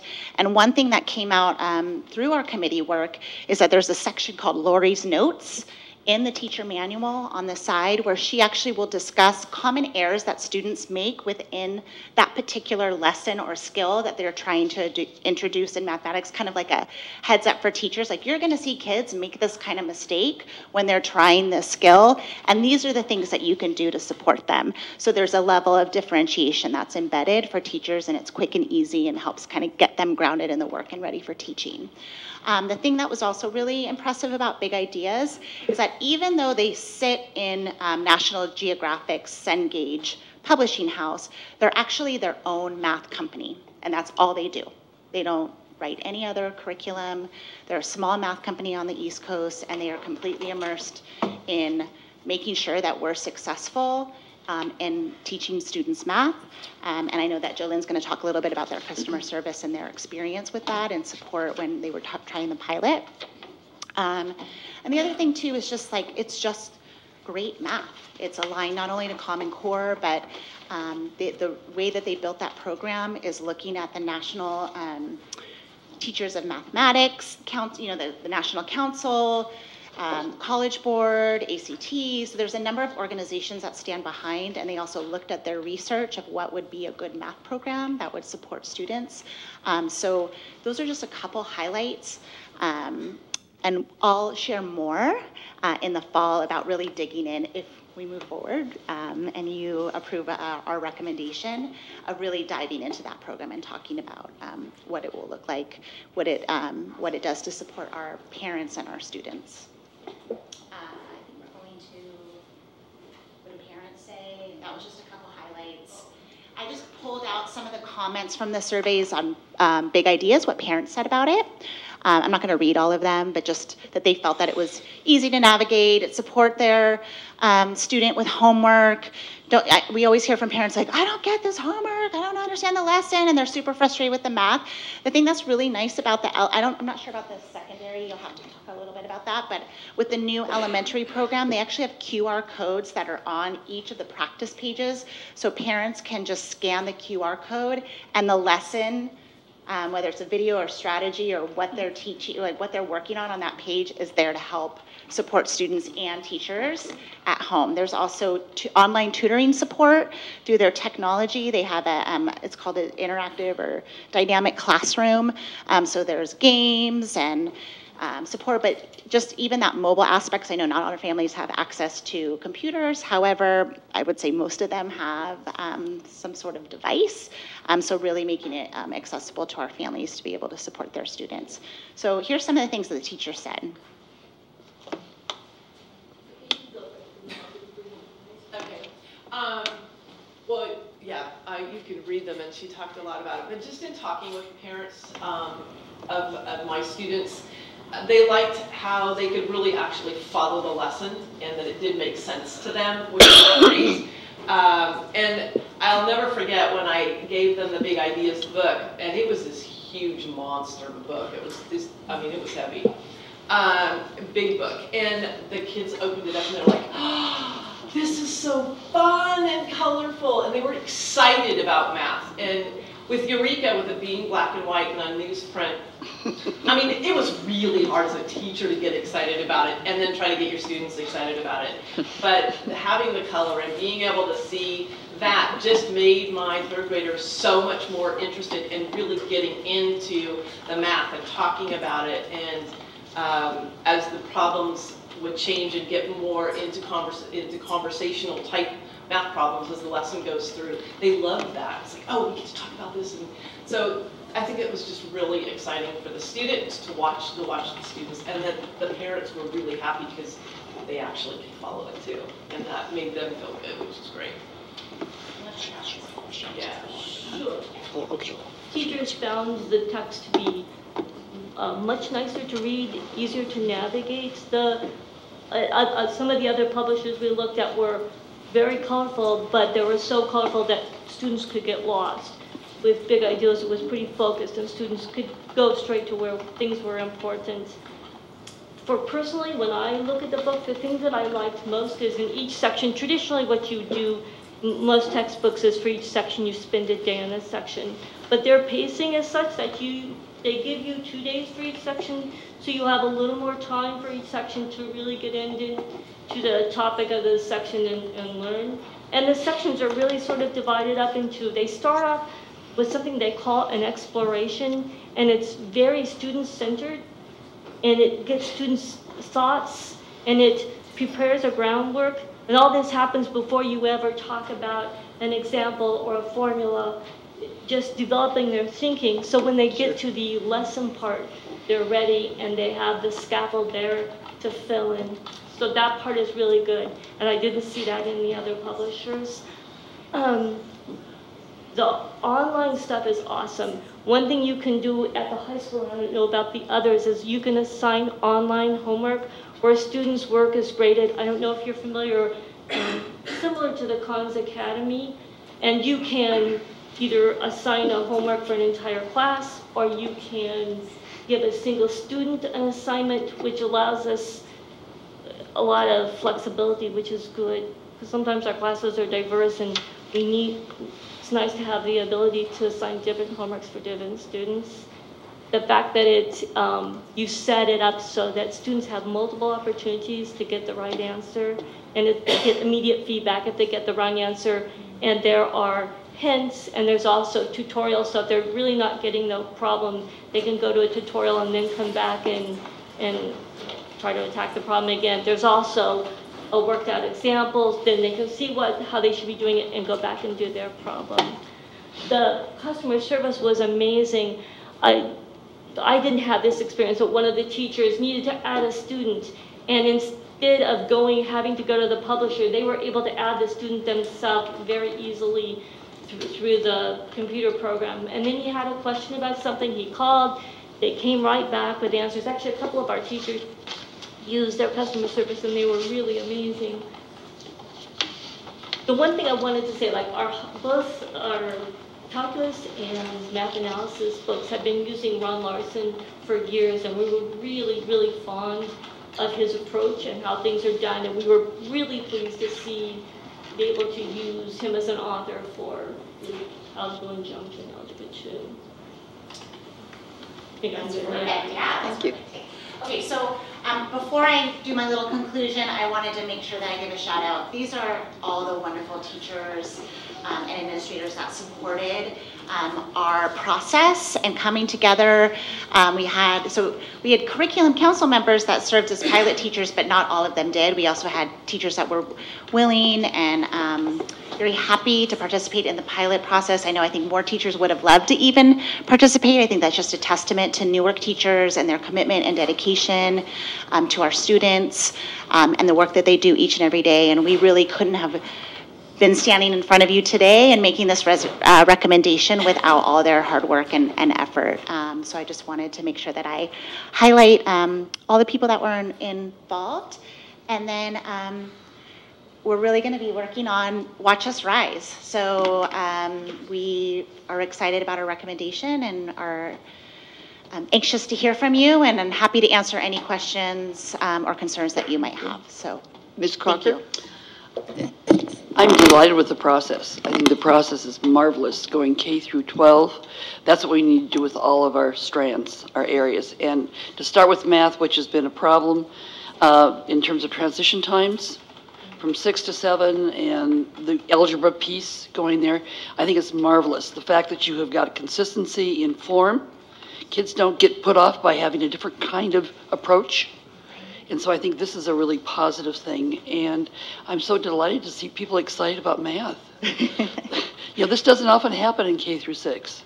It oftentimes is a very scary kind of thing. So I'm delighted. And as my memory from when I was a parent, that you pulled the parents in, and the fact that parents can learn along with their kids, because that's what they're going to have to do, just because the math has changed dramatically. So, but if they can learn along with their kids, that would be marvelous, because they are the first tutors for their kids. Absolutely. And if the parents say, I can't understand this, the kids are going to say, I can't understand this, and you're sort of stuck in a bad situation. So congratulations on a job well done. I'm excited to see what's going to be happening. Thank you, me too. Yeah. Thank you. Mr. Wynn? Yeah, thank you. Yes. Having been on curriculum council many, many moons ago and through a textbook adoption, I can certainly empathize with the Herculean task that was involved. And for the most part, to get a product that's K-12 is awesome. Mm-hmm. And so, job well done. Thank you. Mr. Preciado? So I want to say, kind of echo the comments in terms of thanking you for the process and for involving folks. I really want to note that this is the core of what we do in terms of making sure we provide academic excellence, and we have to ensure that we're providing the tools to ensure the success. So given our current reality where there's a lack of coherence, as you mentioned, in terms of instruction, where it's kind of all over the place, and as noted before in different presentations, my frustration of where our scores are at and where we need to be at, and it's unacceptable that we are where we currently are. So for me, this is a positive step in terms of K through 12, thinking about the big picture and how we move forward in a faster manner to increase the scores and be able to ensure all our kids are successful. So thank you. I have a question about the two authors and the fact that this was primarily started as a high school program. What did those authors do to ensure that they could know how elementary students learn and think and scale it to the elementary level? Yeah. How did they do that? No, and I think that's an excellent question. With some of the work that we did initially with the Curriculum Council, so with Common Core, they also are very strategic in outlining the framework, and then just developmentally where students, how they progress through the mathematics. So when they talk about developing a research, standard-based aligned program, they tap into, so I know one of the slides that I did before, I don't know if I can go back, and they talked about the National Council of Teacher Mathematics. So they go through the research and understanding, because they also have frameworks of what's recommended in terms of introduction and what's developmentally appropriate for strategies. But they're going to have a philosophy of their overall in terms of how to introduce a concept. So that's going to remain consistent K through 12, but the standards are already outlined in the framework as well. So they would, I mean, I can't get into Ron Larson's brain, but I would assume just through our process and even having the teachers that are involved in those grade levels pilot the program and deeply have an understanding about the standards that they are able to give us feedback to say, like, yes, this is appropriate, this is aligned. So, I mean, I know we're going off the expertise of our teachers and what the publishers told us, but it definitely aligns very nicely with our Common Core standards and the progressions of what we would expect for our students, and then building through. But I mean, I think that's a great question. Well, it sounds like a good program, and all the textbooks are written and ready at the elementary level. Yeah, so so this is a brand new program for them, K through 5. So they were currently, or for a while, they've been a secondary program and developed the kindergarten units, and they just released them in April. Okay. And so we were fortunate to be a part of their pre-release and working with them and looking at their find units. The typos. Yeah, there was some struggles and partial, chapters, and it's not the final format. And I think that also speaks to how strong this program is, that our teachers were able to look past that it's not a pretty package yet, that they really focused on the work and how it introduced lessons and concepts and strategies to our kids, and they felt that it was really powerful. Are there manipulatives with it? And are they, do you have to purchase them separately, or? So typically it's a joint, and we'll bring that to you as soon as we can. We're working on the contract once you say go. But typically the way the publishers package programs now, it's basically a package. So it's a per student. It would be their textbook, their workbook, their online access, as well as any manipulatives, and it's a per student price that's bundled together. Gone are the days of like, look at this great program, but that's extra, that's extra. Yeah. They really have, what they show is what we will have access to. And I know that was something that was definitely on the minds of teachers, having experienced it in the past, wanting to make sure that's possible. Ms. Crocker? I haven't You haven't had spoken so if you don't mind. No, go ahead. No, I didn't see your name, I'm sorry. No, that's okay. I was looking at your timeline. I didn't think the presentation was going to be this long, and I know you had a lot to cover. And when you put in so much time and you had so many people involved, it's like trying to put together a puzzle. So I think you've done excellent.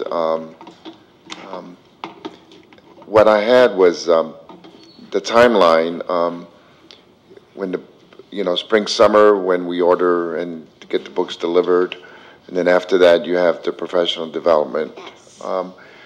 Do the teachers get the books way beforehand? That's a great question. So that's something that I was very sensitive about. Having been a teacher myself, that's the worst, right? You come back your first day of contract and you get handed your brand new, this is what you're teaching next week, right? So I really, really want to avoid that. So because the program's new and I've been working really closely with the reps, I was really hoping to get at least the TEs, the teacher editions, enhanced before they went away for summer. But they said that the final printing, I know this is a technicality for them to actually physically print Common Core on the textbooks. I want that to be on the textbooks. So in order to have that, it will be in July. And so what Ms. Salinas and I have discussed is that once we get them in July, we want to do some sort of celebration and invite teachers to come and get their new textbooks and get, do some sort of incentive. We could even pay them for their time to come in because we know that they are on summer. But I know that teachers would be excited to come, right? They would be excited to come and get that because they know how powerful that is to have that, to be able to review it in August. I know the secondary departments are anxious to get working, especially in August, and we've talked about release days and pre-planning days, as well as working with our first 2 professional development days in August are set aside for the publishers to come in and do training. And then I also want to do a long-term coaching model with them where they're actually doing a continual support. When you do a one-shot implementation of PD for teachers, it's tragic oftentimes just because they just don't have the time. They really need the support along the way, especially with a new program. So we'll be looking at at doing that as well. Thank you. Then I had a question on the parent component. The ELL parents, so if they're getting together with and having a conference with the teacher, especially at the elementary school level, but all throughout, and they are the publishers, do they have anything in that can be translated? If yes, we only looked at publishers. Not the whole book, but yeah, we only looked at publishers that had translation in Spanish, so English and Spanish. So yes, that is available for parents, as well as we also discussed as a committee how powerful it would be to hold parent ed meetings in the fall, especially since it's a K-12 program, and even working maybe with some of the publishers and trainers to help support our parents to understand the coherence of this program and what are some of the resources that are available to support them, to support their kids at home. So there is support for that from the publishers. Okay, absolutely. Thank you. Ms. Crocker? I'm just wondering where the money's coming from. Do we have it planned? I mean, it sounds marvelous. We want to be able to buy it, so how are we doing? So as you recall, we have the set aside of the one-time monies, and so our focus will be that we go through improving our textbook adoption process, which we now have a model, and so the set aside money of the one-time will help to address mathematics, and then in the queue, and you'll see this in May as we start to bring forward our strategic planning, is that we have 2 other adoptions in the queue that do have to come forward, and so all of those 3 adoptions will come out of this one-time money. Good. Thank you. Thank you. I'd like to move acceptance. Second. Ms. Crocker moves acceptance. Mr. Rodriguez seconds. Please vote.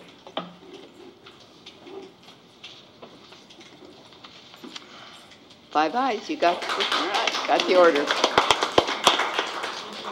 Thank you. Thank you for your service. Okay, we're going to move on, go back to 11.2. These are a lot of board policies, and generally we have them as a first reading and then bring them back the following meeting. So if you feel strongly that we should vote on any of them, let me know. Otherwise, we'll just allow staff to kind of introduce them. 11.2 is 1330, use of school facilities. So the board will recall we had a presentation from the folks at Facilitron some time back, and one of the items that the board had asked us to address is updating our facility use schedule. And as part of that process, we reviewed the use of facilities policy. And so we are bringing forward, this is the first reading for board policy and administrative regulation 1330, as well as the E, or the required statement that has to be tacked onto the facility use form, which is actually done electronically in this district, but we're updating the verbiage to the current version of the CSBA language with regard to these policies. There are 3 policy sections, or I'm sorry, there are 2 policy sections, 5148.2 and 5148.3. They're in the cross-reference sections that we will be striking because they don't currently exist in the district. They may be coming forward at a future time, but they are not slated in the short term to be coming. So we're going to go ahead and strike those in the final form of this particular item. There was one board question that had come forward with regard to this item with regard to E1330 being in there twice. The first one is the proposed language for us. The second page is actually the CSBA sample, which the board has previously asked us to include those in their entirety, so they're attached. Okay, thank you. Any questions or comments? Yeah, just a question to you. When we were talking with the city at the liaison meeting on Monday, we were talking about the facilities use, and there doesn't seem to be anything that's completely directed to that. So I don't know whether that's where we want to include it, or if it's specialized kind of. Joint use of facilities is item 1330.1. It's coming up next on the agenda. Thank you. Okay, so that's next on the agenda, joint use agreement. So 1330.1 is indeed joint use agreements. We are updating, actually we're adopting for the first time the separate policy on joint use agreements. This policy is verbatim from the CSBA recommendation for its initial adoption. With regard to this item, the same subsections of 5148.2 and .3, as well as 3517, 5141.6, 5142, and 7131 will be stricken when it comes in its final form. But we put everything in there for the purposes of this is a new policy, so the entire CSBA sample is incorporated. Okay, thank you. Good. Okay. 11.4, I guess this is yours also, relation between other governmental agencies and the schools. It is. So this is an update to policy number 1400. Again, we're bringing our language current with CSBA language. It's a relatively minor change to the sections, but there is a couple of new paragraphs that were changes to CSBA language that have just not been adopted by the district in the past. There are two sections, 3515.3 and 7131, that do not currently exist in policy, so they'll be stricken when it comes in its final form. Okay, thank you. Board policy, unless there's comments from the board, we'll move on. Board policy 1431, waivers. Is that a personnel item? No, this is actually a this is actually a business item. It's a community relations item. It has to do with the requirements for submitting waivers to the State Board of Education. These don't happen very often for us, but the last time we had to file a J13A waiver was actually the day that the high school lost power at 7 o'clock in the morning and didn't get it back until the end of the day. So there have been some new updates with regard to Education Code 33051, so there's some additional language that was not previously in our policy that we're recommending that we update with regard to Board Policy 1431. Okay. And 11.6, Board Policy 1700, relations between industry and the schools. Again, this is an update. It's basically a complete gut and replace of a policy that's been on the books for 23 years and that we haven't had an update to bring us current with current CSBA language. And the entire format of this particular policy has changed, so we actually are proposing striking it in its entirety and completely replacing it. There is a reference to science, or our board policy 6142.3 is science instruction. It is civics instruction in the CSBA master policy because they renumbered education. Science ed is now 6142.93, but we have not renumbered our education section to cover that. We're going to strike 6142.3 from the item when it comes in its final form, along with 6178.1.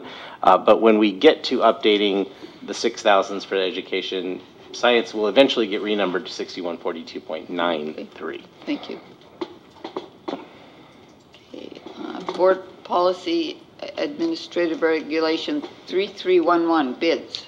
Okay. That's a big one. 33.11 is a big one. Actually, the next five are all interrelated. CSBA went through. Well, then why don't you just go through Okay, them all? well, I'll talk about them all because there were some significant changes to law with regard to bids after some of the controversy down in Fresno County over leaseback.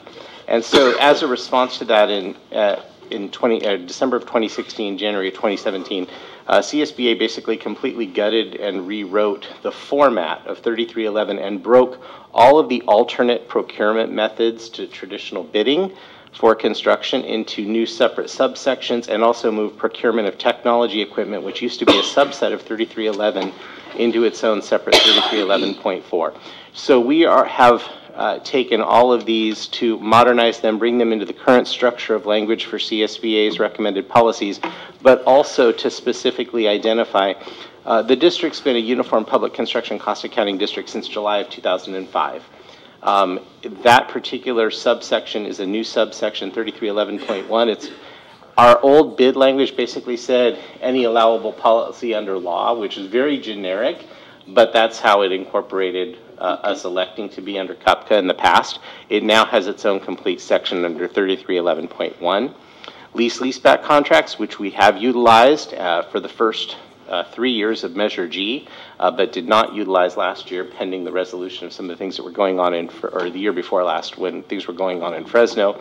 CSBA has now updated the administrative reg in response to those items, and so we're bringing that one forward, along with 3311.3, which is another alternative project delivery method called design build. We have not used that, at least not during the time that I've been in the district or under Measure G. It may have been used in the past, but it now has its own section, separate section of regulation as well. But it incorporates some of the changes that have happened in law with regard to pre-qualifying of bidders when you're using an alternate construction methodology.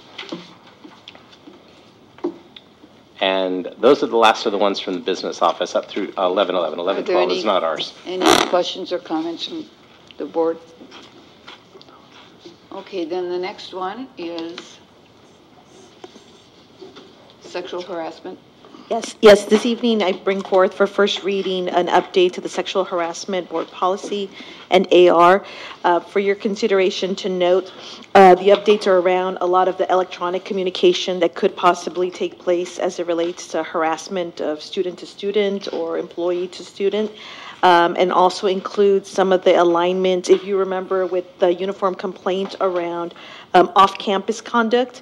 And so it does include some of that new language around if off-campus conduct is then investigated and appears to be a carryover from something that happened at school, then we have the due diligence to always investigate and then see if there's any connections of where we are certainly have oversight. And then also following and aligning to the uniform complaint process. Thank you. So Yes. So I'd actually like to move this one forward for approval. I think I can agree with that.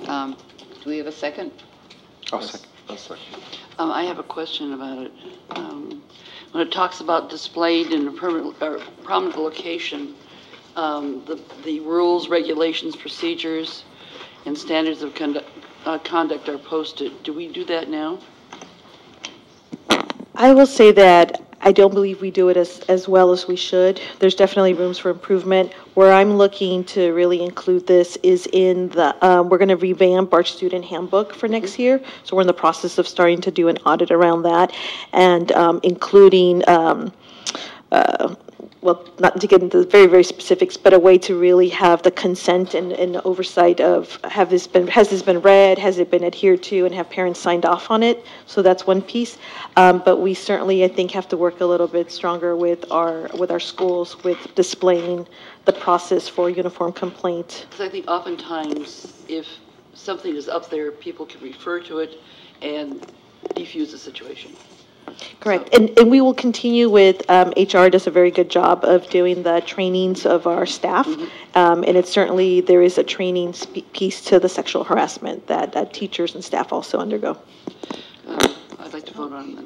We can call the Okay, question. Mr. Preciado moved. Who seconded that? I did. Mr. Rodriguez seconded that. Okay. Please vote.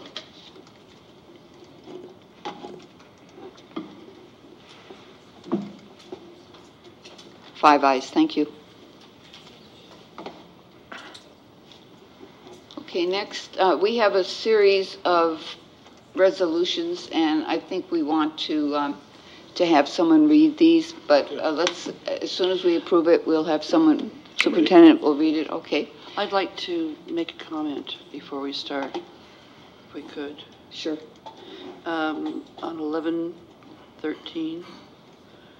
Are we there? Do you want to wait? I guess that's the next one. Well, we're going to be voting on it first and then reading it, so go ahead. When you have a resolution, you have whereases and then you have therefores. This one does not have a therefore. And I think it needs to say, we are saying that these things are true, but what are we going to do about it? And so I think that I would like to have this worked on, to have something that's there. I know this oftentimes is a boilerplate that comes from somebody else, from CSBA or whoever might be setting up the resolution.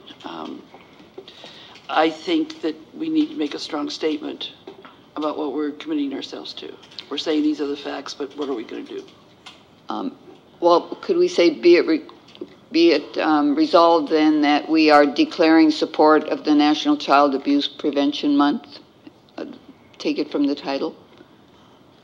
I think it needs to be more than that, because I think that we are supporting people understanding what child abuse is, and I think there's an action piece that I think that we need to do, and I don't know that. But this is the month. I know it's. I think the active part is at the very last part where it says hereby declare April as Child Abuse Prevention Month. If this is a template that's used try and true, I'm not sure if we want to. I think the last whereas could be well, therefore. Mm-hmm. That's fair. Therefore, we have identified. Okay. Mm-hmm. Okay, then let's make that as we read it. Okay. Superintendent. Move acceptance. I'll second. Ms. Crocker moves acceptance. Mr. Wynn, did you have anything? No, I second. And Mr. Wynn seconded. Okay. Please vote. 5 ayes. Thank you. May I read it? Yes. Resolution number 2098, declaring support of the National Child Abuse Prevention Month, April 2018. Whereas child safety is of the utmost importance, and whereas child abuse and neglect is an important societal concern that may affect the long-term health and well-being of not only the children but also the adults they become. Whereas safe and stable nurturing relationships in communities can break the cycle of abuse and maltreatment, and whereas child abuse prevention requires a coordinated and comprehensive response by all systems supporting children, youth, and families, in other words, schools, law enforcement, health systems, faith-based organizations, and community programs, and whereas everyone has a stake in ensuring that children have access to resources and supports they need to be safe, healthy, and successful, and whereas suspected child abuse or neglect must immediately be reported to the appropriate law enforcement authorities, and therefore, we have identified child safety and family services to be a priority and hereby declare April as Child Abuse Prevention Month. Thank you. Next, we move on to the Day of the Teacher. I'll move to approve. Mr. Preciado moves to approve. I'll second. Mr. Wynn won the contest. To the former teacher. Oh, you're all teachers. Okay. Please vote.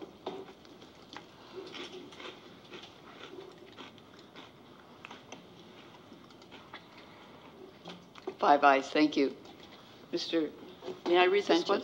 Oh, yes, you may. I'd like to. That's retired. Okay.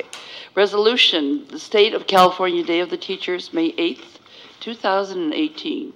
Whereas the 28th Annual Day of the Teacher will be observed in all schools and educational institutions of the state on May 8th, 2018. And whereas the Board of Trustees of the Newark Unified School District wishes to commend and express its appreciation to the teachers who serve the students of Newark Unified School District. And whereas the Board of Trustees and the Superintendent recognize the unique and highly specialized skills are required to meet the varied needs of the young people served by the district's instructional programs, and are proud of the success that these programs have achieved. And whereas it is further recognized that the quality and success of students is the instructional outstanding performance of the teachers who have committed their considerable skills, talents, and energies to meeting the needs of their special students.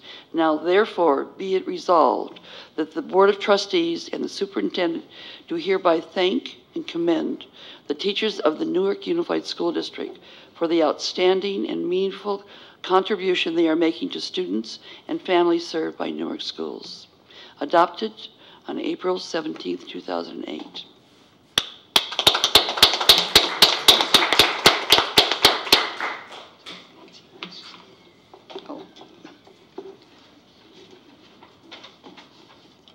And, of course, we want to recognize our classified school employees. I'll move to approve. Mr. Preciado moves to approve. I'll second. Mr. Rodriguez seconds. I have something I'd like to add to this. I'm sorry. I looked at this and I thought that we could add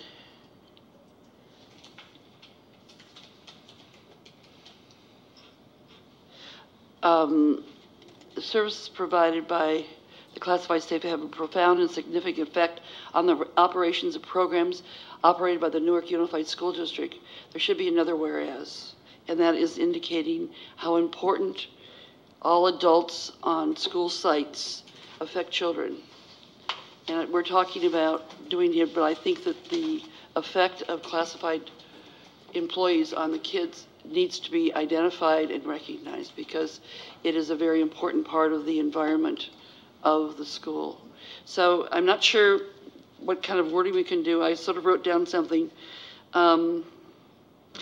Whereas it is further recognized that all adults in school environment, and I didn't go beyond that, are important to the success and the well-being of our students. Therefore, yeah, very good. Fine. Got it? Mm-hmm. Okay. Okay. I'm sorry, I didn't get it before you added that. No, that's a great addition, and I think we will read it into the record.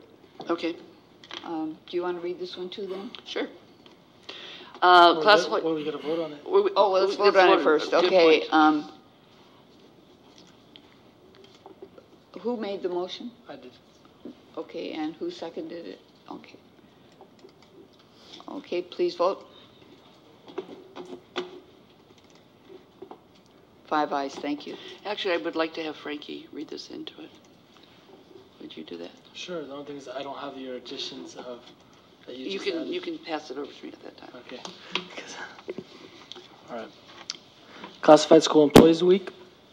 Whereas the legislature of the state of California has officially designated the third full week in May of each year as Classified School Employees Week, as time to recognize the many contributions of classified school employees to public education, and whereas the members of the Board of Trustees and the Superintendent are personally aware and appreciative of the high standard of quality and service provided by the members of the classified staff, and whereas the services provided by the members of the classified staff have a profound and significant effect on the operations of programs operated by Newark Unified School District. Shar, could you go, do you have it there? Would you read the next one? What? You read it down, okay. Whereas it is further recognized that all adults in a school environment are important to the health and well-being of the students. Now, therefore be it resolved that the Board of Trustees and the Superintendent do hereby recognize and commend the members of the Newark Unified School District, California School Employees Association, Local 208. Right, great.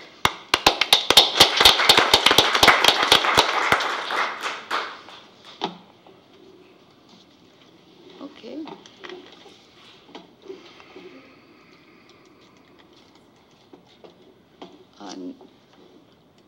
Next, we have the classified layoff. Not a good place to have it. Huh? We're not going to read that one out loud. Could I have a motion? Move acceptance. Ms. Crocker moves acceptance.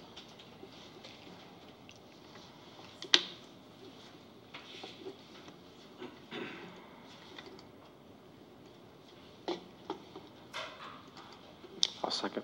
No second. Mr. Nguyen seconds. Please vote.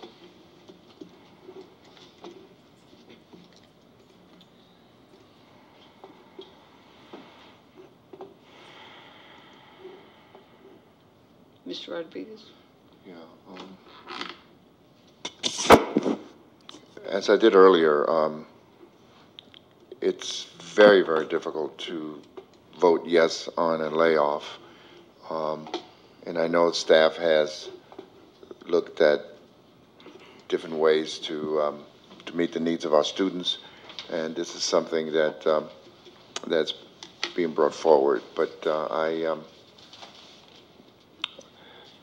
very adamant the fact that we as school board members do not like to vote yes on any kind of layoff. And but this is the recommendation from staff, and we've looked at it, and based on our situation right now, this is something that's got to be voted on. So I'll vote yes on it. with the understanding that I'm happy that I'm voting yes. 5 ayes, 1 no, 4 ayes, and Member Preciado votes no. Do you care to make a comment?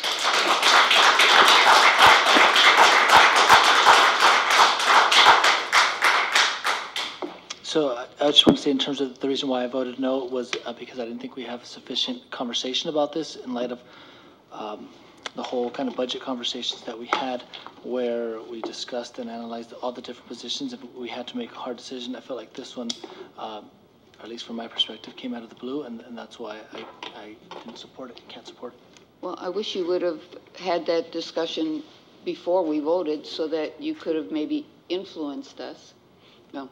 You know, that would have been the nicest Agreed. thing to do, I Yeah. think. Sorry. But I think, you know, we rely on staff to make recommendations based on not just based on the budget, but based on other factors too. And we could have asked staff to enumerate a little bit more why these positions had to be, or they feel these positions had to be, you know, laid off. And I assume there's bumping rights on these. Is there? Yes. So no one will lose their job. It's just the position is going away. But, you know, let's have the discussion. Let's not just vote no without talking about it, okay? Well, it moved quick, so it was just like move, seconded, have the vote, and... Well, and, you know, and I think in the past, you know, with personnel decisions especially, we have relied on staff, and oftentimes I think in the past these have been in the consent agenda or in the personnel consent agenda instead of being, you know, out here where we, you know, individually vote on them. Can I say? Mr. Rodriguez, yeah. When you vote yes on something, when 4 of us voted yes, we can always request for it to come back for further discussion. So for right now, let me finish. So for right now, we can ask staff to give us the information that we need, even though we voted yes on it, and then they can do it as far as a Friday update. So that's what I'm asking. Well, is that? I mean, I don't know why they can't do it right now. Well, maybe we can. Yeah, why not? Why not do it right now? As a process point, we've done the process. It was moved and it was voted on. So in terms of, it would have to go under board requests to bring it back. Yeah, to bring it back. Well, yeah, I'm not. I don't think we're going to talk about that yet. But I'm wondering is it a point of order that we cannot ask staff, even though we've just voted on it, to explain it? Well, why can't we ask for clarification on something? Huh? Even after you vote yes on it. Yeah, would you please? So what's the question, please? The question is, what has precipitated these layoffs? I know it's cost cutting on the one hand, but are these positions really needed? And if or how are we justifying them? So the board took action back in December as part of the $3.2 million cuts. These positions were embedded within the left-hand column. These positions are part of that. These are subject to needs. Right now, the assessment was these aren't positions that there is high need for at this time. Can you speak louder so we can... There isn't high need for these 2 positions right now, based on certain data points. But then the last thing is both of these positions, if they chose to stay within the district, would bump into what are going to be currently vacant positions. Okay. So nobody's going to be losing their job, basically? Correct. Okay. Okay. Thank you. And we did vote on this back in... You voted in December as part of the $3.2 million cuts. Yeah. Got it. Thank you. Time for your clarification. Okay. Next we have PA amplifier horns at Newark Memorial and Newark Junior High School. Move to approve. Second. Okay, it's been moved by whom? Member Wynn. Member Wynn, seconded by Member Rodriguez. I have a question. Where is the money coming from? Is this part of? Measure G, it says. Okay, thank you. Okay.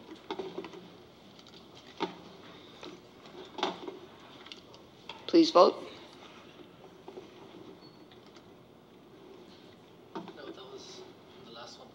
Oh, it was. Yeah, you got to reset it. Okay. Please vote.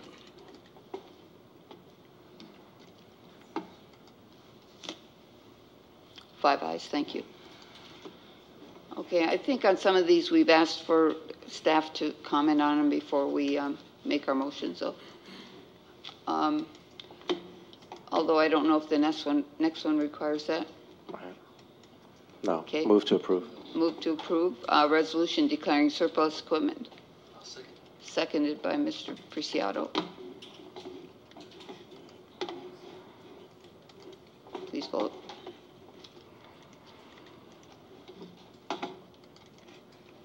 Five ayes, thank you. We already voted on 1119, I believe. So we go to 1120, Resolution 2103, support of AB 2808 to increase local control funding for California's public schools. I move to approve. I'll second that. Mr. Wynn votes to approve. Member Crocker seconds. Please vote. I had a question. Member I Preciado. just had a question in terms of, is this coming from CSBA or where is this coming from? No, I believe it's coming from the county. California school funding. Alameda County. And the Superintendent's Council. Sorry, Alameda County and Superintendent's Council. Yeah. We passed one similar to this for CSBA not too long ago, adequate funding. Okay, thank you, that's it. Okay. Five ayes, thank you. We have a speaker on the next, two speakers on the next item. Or three? Three. Rachel, this item is the STEAM Education Policy Resolution.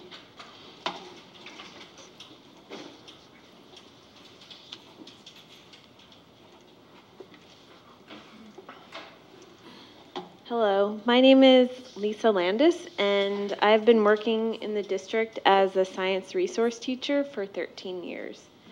This year, I am teaching at Snow and Music. I am here today representing all the elementary science resource teachers. We are so excited that the school board wants Newark schools to be STEAM schools. However, we are concerned about the wording of the resolution. The resolution reads, "Be it therefore resolved that the Newark Unified School District wants all of its schools to be STEAM schools, providing activities for students to adhere to the fundamentals of science, technology, engineering, art, and mathematics, and to contribute to a fuller understanding and enrichment of the world as responsible, respectful, and productive citizens." We are concerned about the word activities. We recommend the word be replaced with the phrase authentic learning experiences. The word activities indicates that STEAM is composed of isolated events that do not connect to each other and are not integrated. STEAM, the Common Core standards, and specifically the next generation science standards go hand in hand. They are all designed to be robust and relevant to the real world, reflecting the knowledge and skills that our young people need for success in college and careers. We would love to partner with district leadership. We have so many ideas and suggestions for how to implement our transition to this new philosophy. For example, integrate the district's current science vision that was created by the Bayside District Leadership Team into the new district STEAM philosophy. The vision is a result of 5 years of intense collaboration among K-12 teachers, district leadership, and community partners. The team is in the process of developing communication strategies to roll out this vision. Have SRTs, science resource teachers, work at one school, serving fewer than 500 students, and supporting fewer than 20 classroom teachers. Have all Newark first graders go to science with the SRT again. At this time, not all first graders attend science with a science resource teacher. Provide time in SRT's schedule to allow for science enrichment for kindergarten classes. Provide enough funding to fully adopt the next generation science standards. This includes purchasing NGSS-aligned curriculum, all hands-on materials that go with it, and the professional development to help all Newark Unified School District teachers effectively align their instruction to the NGSS. Provide support and funding to help teachers learn how to integrate science, technology, engineering, art, and mathematics into their language arts, social studies, and foreign language instruction. Again, we are so excited that the board wants all Newark schools to adopt a STEAM philosophy. We can't wait to work with district leadership to help all Newark schools complete their metamorphosis into authentic and integrated STEAM schools. Thank you.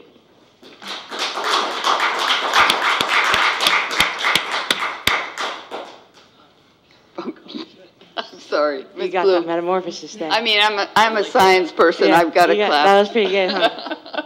All right. I wanted to bring up SRT at Graham and BGP, Rachel Bloom. You all know me. The third paragraph identifies entities the district wishes to have collaborative partnerships with, like the City of Newark, Ohlone College, Stanford University, and other colleges, business and tech industry. I encourage the board to add UC Berkeley by name to the list. The district already works with UC Berkeley affiliated organizations like Baysci at Lawrence Hall of Science. The district has greatly benefited from this partnership for years. In fact, if there is a teacher in NUSD who, between now and 10 years ago, has become a better science teacher, it's most likely due to our relationship with Baysci and UC Berkeley. So UC Berkeley should be added to the resolution. They are responsible for the vast majority of teachers' growth as science educators in this district, and it is important to show we value that partnership and want it to continue. Thank you.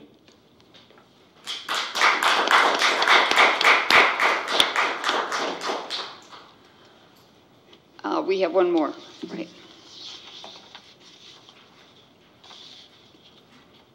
Tommy. I mean, Mr. Martin Edwards. This will be really short. I just really want to say that I'm very excited that STEAM is coming to Newark and that we're codifying this officially.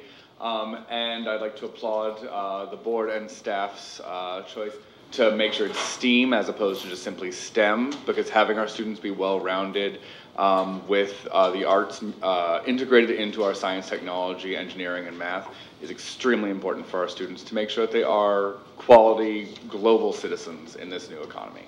Thank you. Thank you.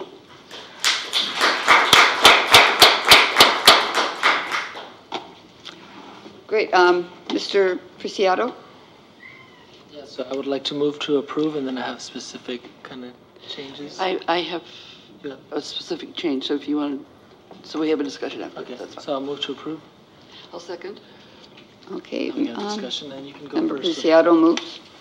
Yeah, it has to do with something that I hate to put things down that are sort of controversial and not really been proven.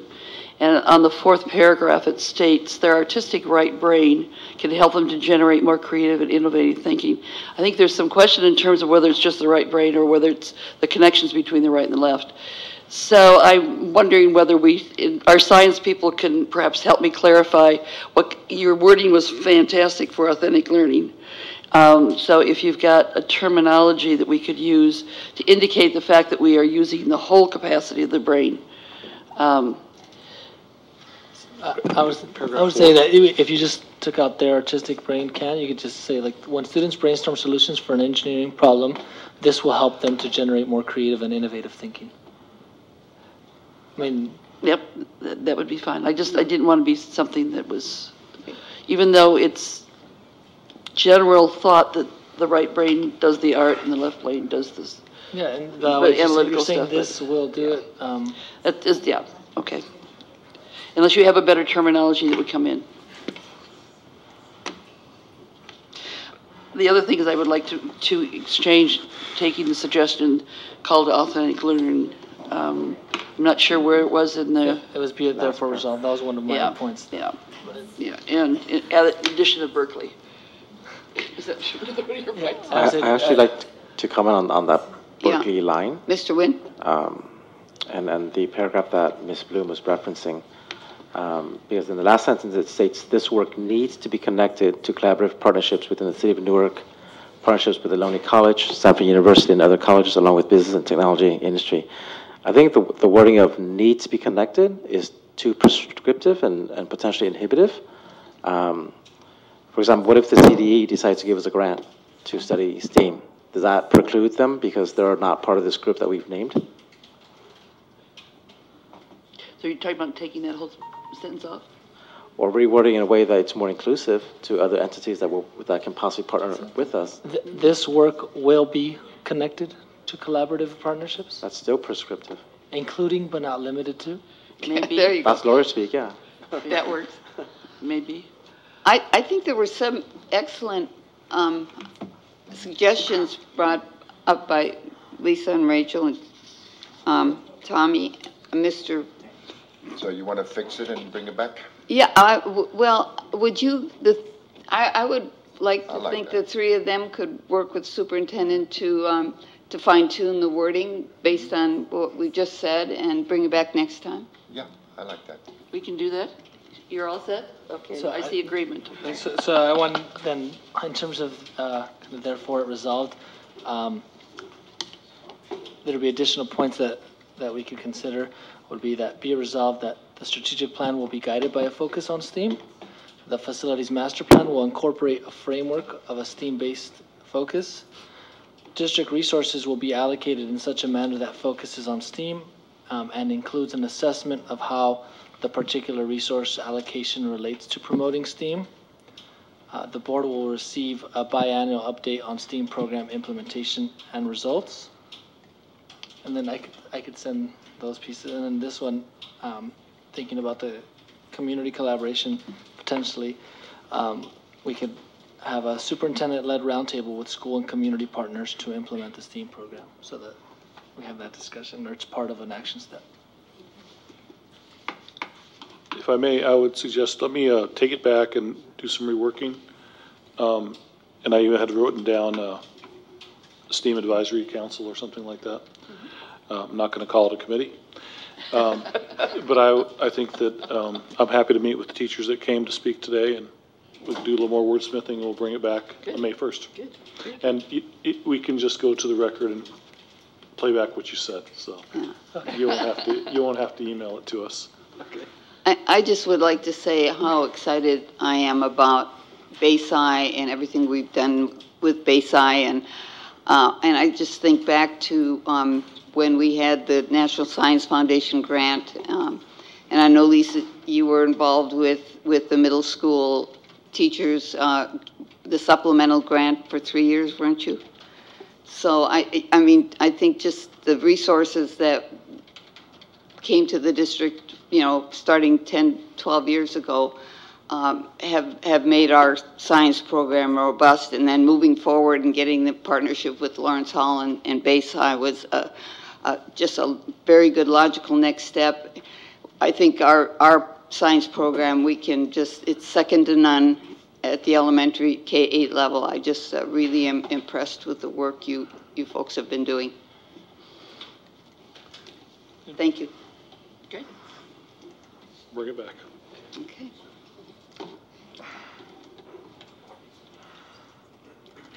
The donations report. Move to approve. Mr. Wynn moves to approve. Ms. Crocker seconds. Please vote. Okay, I'll briefly read these. We have a donation of $18,000 from Dan Buchanan for the scoreboard for the softball field. 2 computer monitors for Newark Memorial High School from Mike Trombatori. $1,000 for Newark Memorial O'Sullivan Sports Bar Drama Program. $1,500 for Kennedy Elementary School PTA Graphic Arts expenses.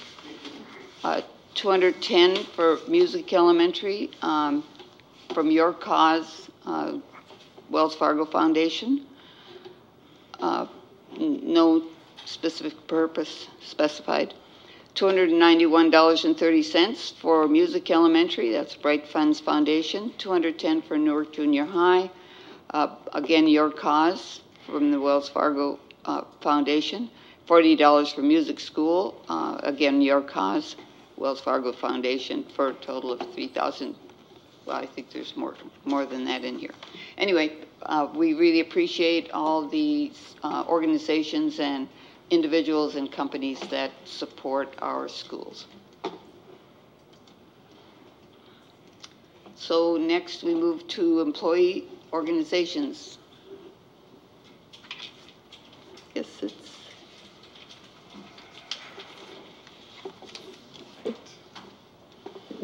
Hi, everyone. So, last week I had the opportunity to go to the CCEE Summit, with Mr. Sanchez, Ms. Salinas, Ms. Black, Ms. Saavedra, and Ms. Sert. And one of the topics that was discussed at length was Newark's culture.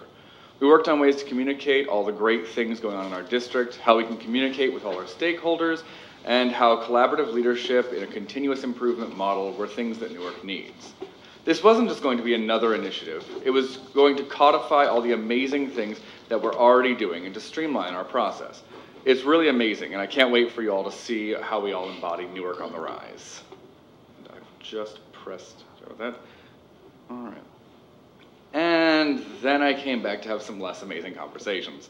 The number of teachers that have been constants at school sites that are being involuntarily transferred is concerning.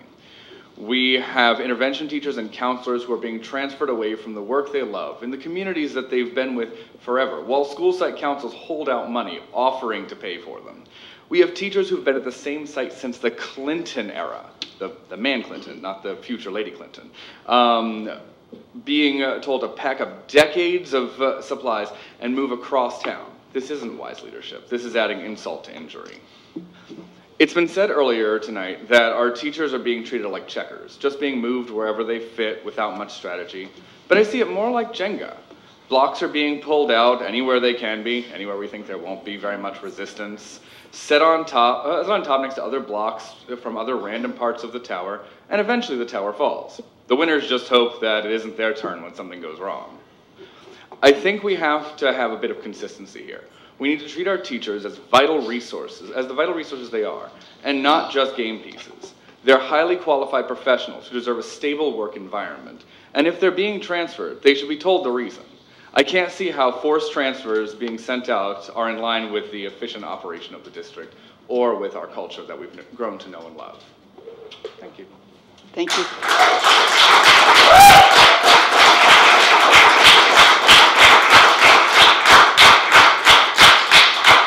Ms. Condon?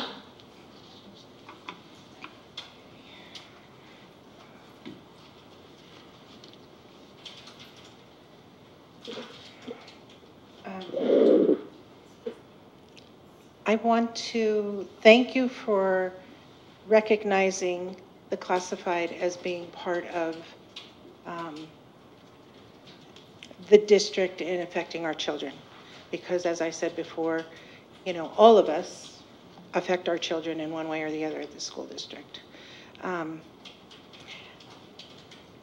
The teachers are moving from class to class and not quite feeling comfortable with that. Classified has done that for years. You know, we've gone where we've needed to go, whether we've liked it or not either, and we don't get those choices either. We own the position.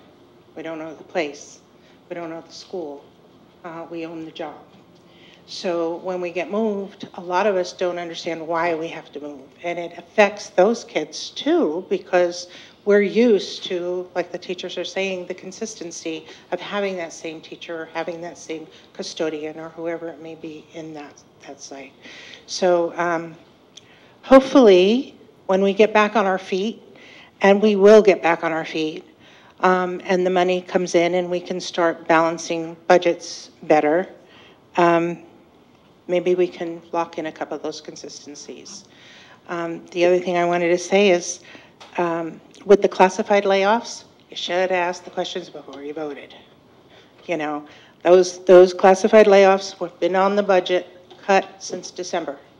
Actually, I believe they were for before December, and you locked them in December. So there weren't anything new added. Unfortunately, it's because, or we're told because of workload, not because of the budget. But because of the budget, we obviously had to get cut. But in saying that, we're all getting cut somewhere, and we're all getting laid off or moved out. But Nancy, just so you know, Ms. Thomas, when you get bumped, somebody is gone. You bump to another position, you have that bumping right, but someone will get laid off. We do go to a 39-month rehire, which is good, so if something does open, they can come in. But if you have a bumping right, someone's going to get bumped out of a position. Oh, when we were talking about but when we were talking about bumping teachers, it was because we had retirements and everything, and that was in my mind, not that someone was going to lose their job. I'm sorry. Well, with the classified, when we have bumping rights, someone always will get pushed out. So, because it's inevitable. You can't bump somebody out of the position that's there. Unless there's a vacancy in place, then it wouldn't be there. But it's just the nature of the beast. So hopefully we can get those people back, or those positions back, and the volume that comes into the district.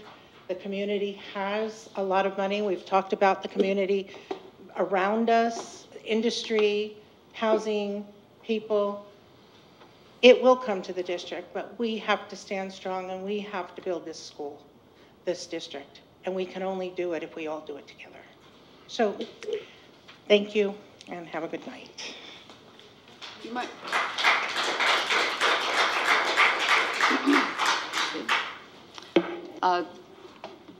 13.1, personnel report.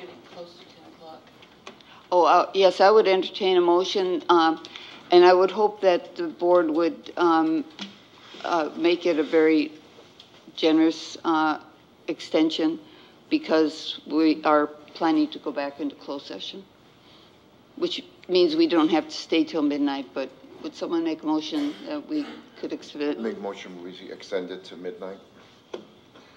It's 11. Forces. Well, with midnight, if for whatever reason it goes over, then we don't have to shut the meeting down. But and then we can leave in 15 minutes if we want. It just gives us more flexibility. That's all. We'll take him at his word, and if he actually stayed to midnight, then shame on you. I mean, I'm just saying, you know, we don't plan. I don't plan to stay that late, but. I seconded it. Okay. Yeah, we've done it. Okay. I'm going to. Please vote. The meeting has been extended to midnight. Thank you. 5 ayes. Next, we go to the consent agenda, the personnel report. Move to approve. Second. Mr. Nguyen makes a motion. Mr. Rodriguez seconds. Please vote.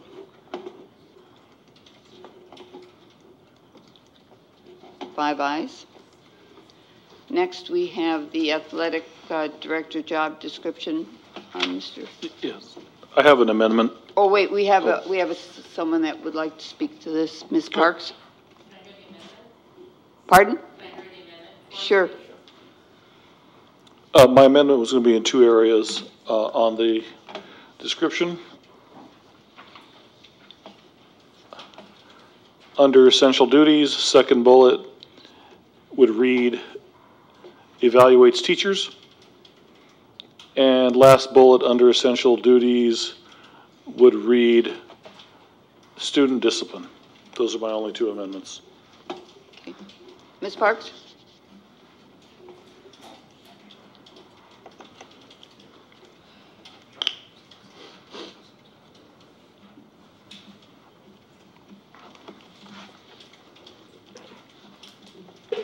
In February 2013, Rich Swift passed away, and Rachel Kalohali stepped in as the interim athletic director. The program didn't miss a beat. She remained the interim until June 2014, when she was hired as the AD, taught two periods of PE. Last spring, an arrangement which made her a full-time athletic director was made, and she was moved from the NTA bargaining unit to the NUMA bargaining unit. All of this was done without an NUSD job description. During the recent budget cuts, this position was reduced back to being part-time, with her returning to teaching 2 sections. Even though the MOU that was negotiated for last spring says that the district further agrees to consult with the association if it is contemplating assigning teaching sections to anyone in this position prior to such an assignment.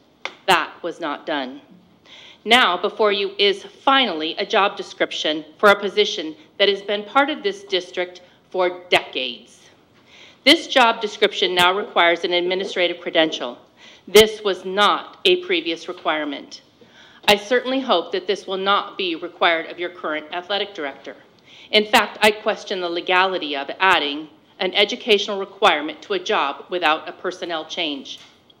I hope you intend to grandfather her in. Because staff-wise, this could be a morale issue. Because who's next? Whose job are you going to add an educational requirement to? The superintendent? Are you going to now tell him he has to have a doctorate?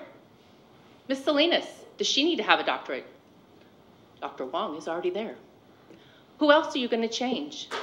I respectfully request that you remove the administrative credential requirement for a position that's been filled by someone who's been very dedicated to Newark Unified and to Newark Memorial and the kids 4 years after you may put her in that position. Thank you.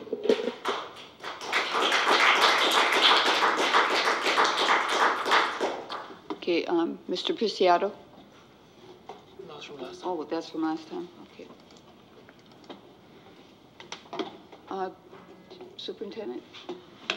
That's it. Those are the only 2 amendments I have. I feel it's important to have an administrator in charge, considering the responsibilities of the job.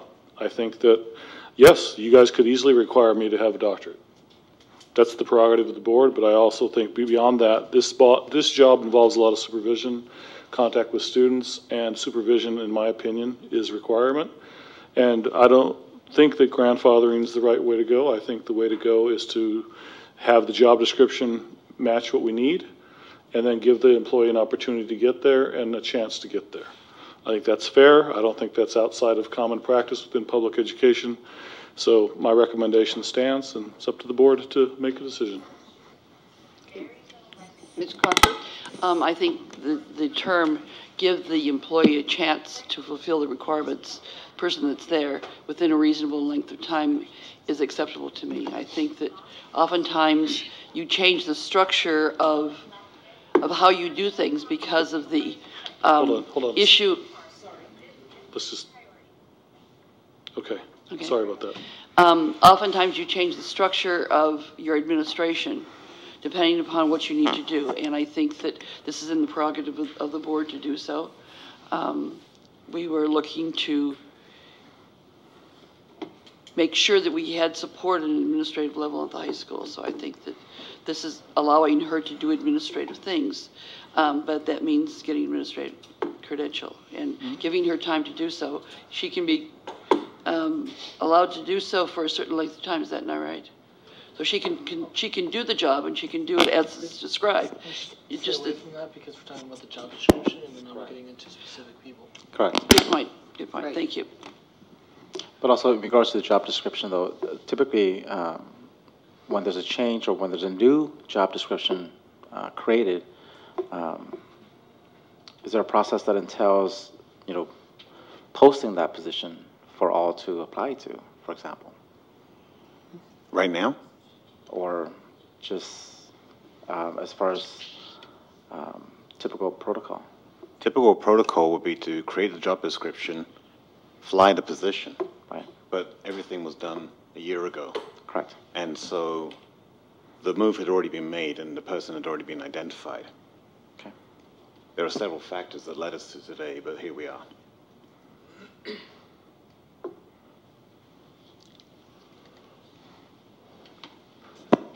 Move for approval. Mr. Nguyen, okay, are you finished? Mr. Rodriguez? No, if he wants to move, go ahead. Oh, did you make a motion? I did. Okay. we have a second? Mr. Nguyen makes a motion. I'll second. Ms. Crocker seconds. Mr. Rodriguez? I can't vote yes on this. And I realize that, we've discussed it at length. I remember the situation the district was in, the high school especially, referring to, when Mr. Swift passed away and... I think what Mr. Preciati was talking about, not getting into personnel. Well, no, he's not personnel. But what I can't vote yes on this because there were promises made, and until we have all that information, you can't just make promises to a person and then all of a sudden vote to take it away. I just don't think you could do that. And I realize that there's, you're giving somebody, and if we're just talking generally about a job description, then that's fine. But if it affects the person that's already there, then that's another matter. And where that person might be displaced when they were promised basically, not by you, Superintendent, because you weren't here, but the board supports administration and what administration promises, and there was a lot of promises made at that time. So I can't vote yes on this. I'm sorry. So I do want to inform the board that there are legal ramifications to not taking action on this tonight. And what are those? Well, technically, there is no teacher position for this athletic director. That was removed when the MOU was agreed a year ago. In other words, there is no job to go back into the collective bargaining agreement. This position does not exist anymore in the collective bargaining agreement. It was removed the minute the MOU was agreed to last year. In other words, we essentially have a position now where that position has to remain under NUMA. It would have to be negotiated back into NTA. So by not taking action tonight, we essentially have a lame duck position where there is no position. So there is nowhere to put this position, is my point. It doesn't exist outside of NUMA. We have a motion and a second. Yeah. I just wanted to update the board on that piece. No, I understand. Do you have any comment? Yeah, okay. Please vote.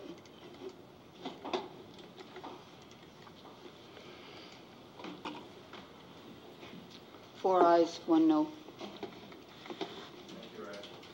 Thank you, Ray. No, you don't.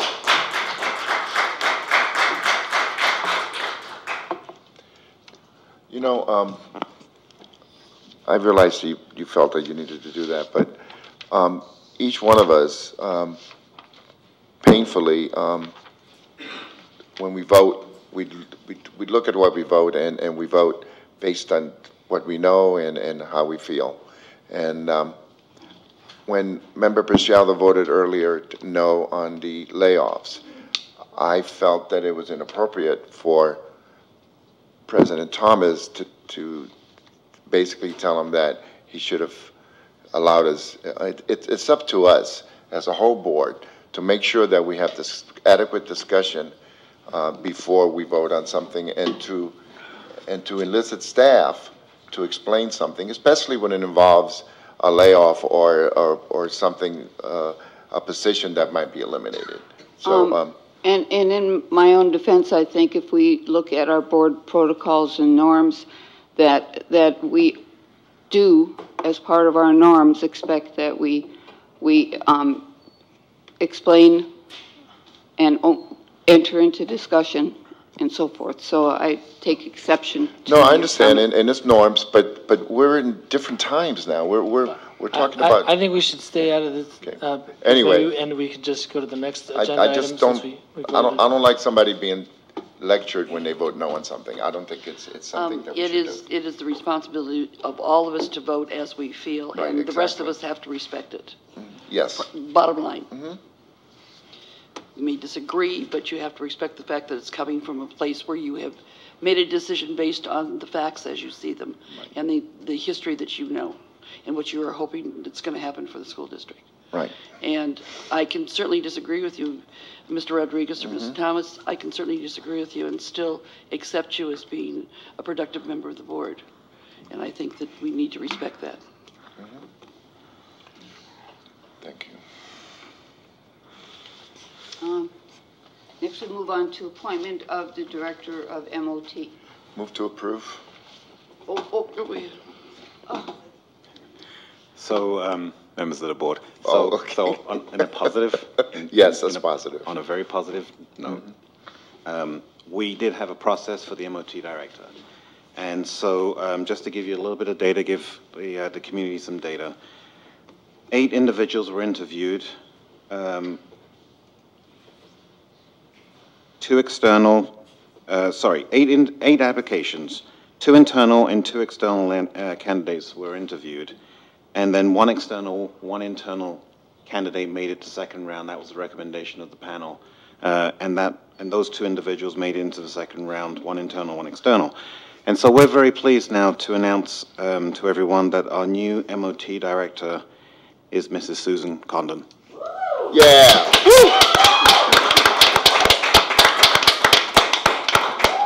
And I'd like to invite Mrs. Condon to come forward and just share a few words. Oh, point of order. Did we need to vote on this? Susan, okay, we haven't voted. We haven't voted. Sit down. Sit down. A recommendation. See, I was so excited. Oh, okay. Who would like to make a motion? I'd like to make the motion too. Mr. Rodriguez makes a motion. I'll second. Mr. Preciado seconds it. Please vote. 5 ayes. Right. Now you can get up. Mrs. Condon. You've already had 3 minutes. Carried away. You only get 1 minute because you already took 3 minutes earlier. You know, the last 6 years I've been able to say whatever I want That's for however long I want. Now you're going to limit me to 2-3 minutes, you know. So anyway, no limit. I am honored that the people who interviewed me felt that I had the strength and the ability to move forward. And I am humbled by the trust that you all have in me, and hopefully the ones that don't will find that it's there. I just don't want to let anybody down. I look forward to the next 3 months to work on trying to develop this department so that it is a department that is reviewed in the district as one of the top people. We need to build this department. We need to show that the workers in this department carry the school and get the work done. And with your support, we could do that. So, thank you. Thank you.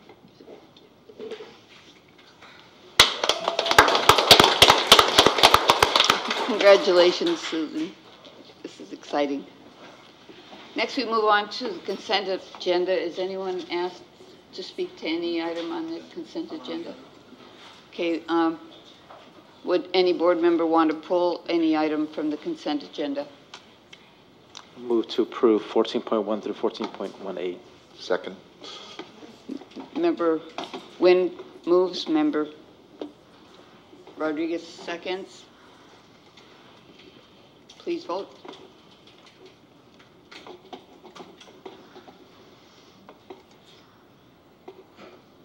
5 ayes. Thank you.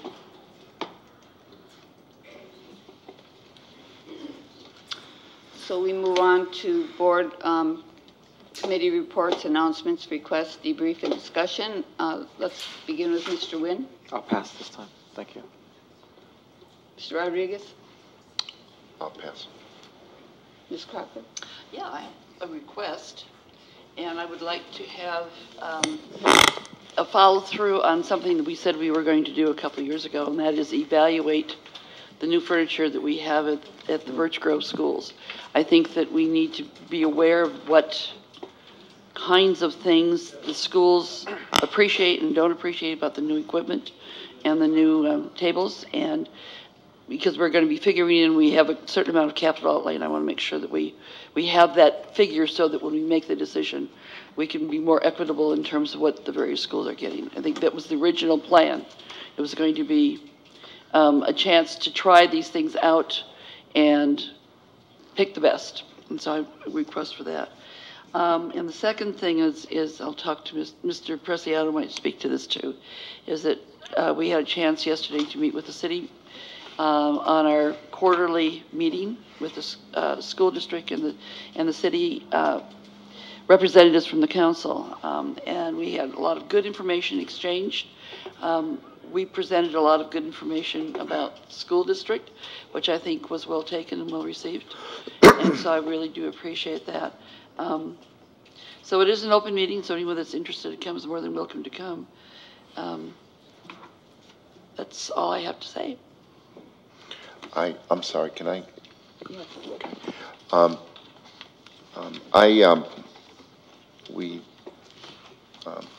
Superintendent Sanchez and I are part of the SELPA group, and SELPA just had their ball last Friday, special ed ball, and it was tremendous, and I'll try to see if I can get some pictures for the board. And this is something the three school districts are in partnership on, and to offer an opportunity for special ed students to go to a ball and just be themselves and dance the night away, and whether it's running, having the wheelchair, moving around, was really a emotional point for me. And then also the schools, just about all of our elementary schools had science fairs recently, and I went to the one at Snow, and all the hard work put in by the staff and the science teachers, and the and then having the parents and the kids really enjoy an evening of fun around science, which is something that we discussed earlier is quite a thing. And as far as requests, the only one I have is just supporting each other and supporting President Thomas. I think it's important, if there's an item on the agenda that has layoffs involved, that we should kind of slow it down a little bit, even though we're moving quickly on stuff, so that staff can explain to us, even if it's something that we already approved, like in December, the staff brings us up to date on the reason why this is being moved forward. I think we owe it to ourselves to to kind of slow ourselves down a little bit to make sure that we have all the information. That's all I have. Thank you for entertaining my my comments. Yes, I wanted to touch real quick on the City Liaison Committee in terms of some of the highlights. I think it was important for Mr. Richards to go over the Budget 101 because I think it really gave a sense to fellow City Council members of the different limitations and the structure of the specific or our specific situation with respect to budgeting. I think it's also important to have regular communication and clear up any misinformation that each of the entities has.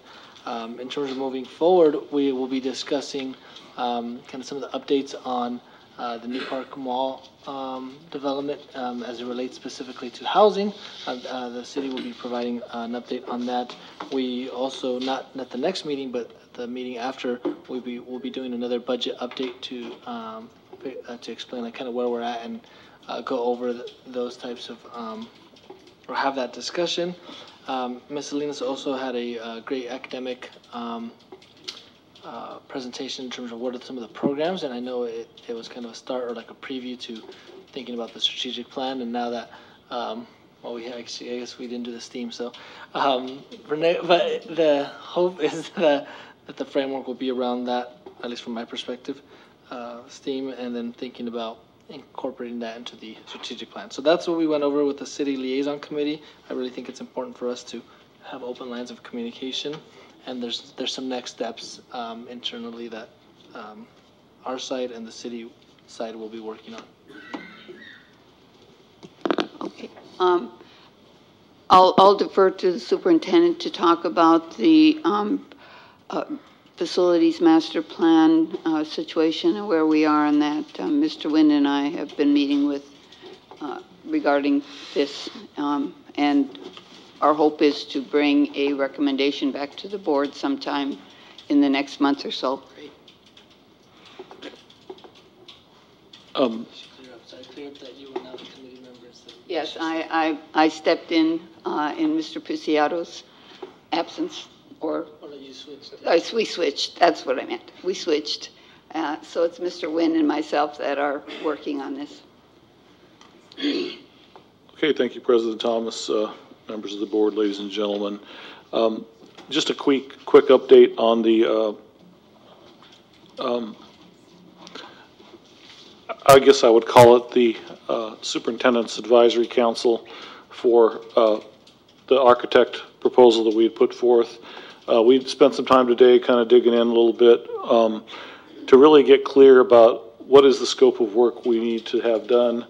There's a high interest to really deepen processes around what does community engagement look like and what is the engagement process. So we're going to take a little more of a we're going to slow down a little bit more and kind of go deeper on what we want, and then have some more conversation with some of the people that have submitted proposals. We're looking at a final, right now we're looking at 3 remaining proposals that are still kind of meeting our criteria that we're going to begin to vet through. And we all have some homework that we've got assigned to ourselves. And we're going to try to meet again prior to the next meeting on May 1st. So that's about as much as I want to share at this point, but it's a good start. But I think we're going to hopefully have some better, really focused things coming forward on not just facility master plan, routine restricted maintenance, and energy, but we're just looking at, what's the best way to start that. So there, at the end, we come out with a strong amount of community support and engagement and no surprises. I have a couple of announcements for some of the students that were here earlier, and so I'm happy to make this on their behalf. Here's their announcement. Newark Memorial High School Drama Club would like to invite everyone to come watch the production Beauty and the Beast, Friday, April 27th to Sunday, April 29th. We hope to recover what was once a strong program, but we need your support. And this one came in Spanish, so I'll do translation for you. My name is Selena. I'd like to invite you all to attend the Cinco de Mayo at Newark Memorial High School. We have a celebration on May 5th. The students will be doing Ballet Folklorico, and students, Ballet Folklorico from Schilling and Newark Memorial will be featured there in the theater. Also on the 11th of May, a celebration of Mother's Day will be going on at Schilling School, and the Folklorico at Schilling will also be presenting a dance to celebrate Mother's Day. Thank you.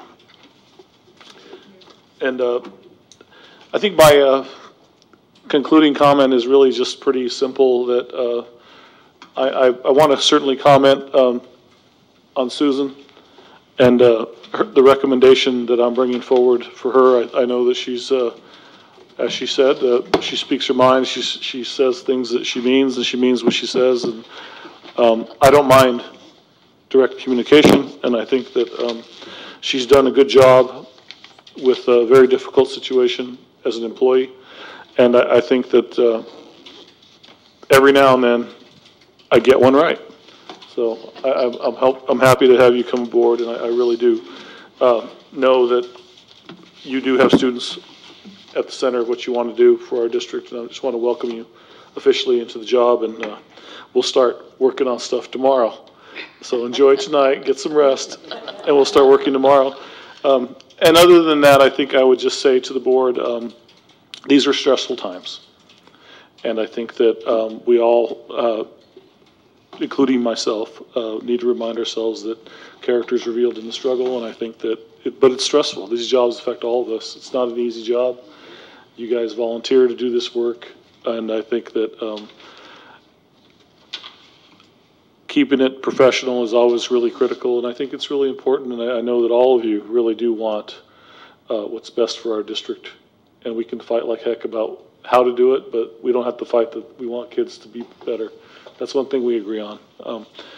But just happy to be here, and I'm finally seeing what cold feels like in California, and I'm kind of turning into weather wimp, but that's all I have to say. But thank you all very much, and it's an honor to serve. Thank you.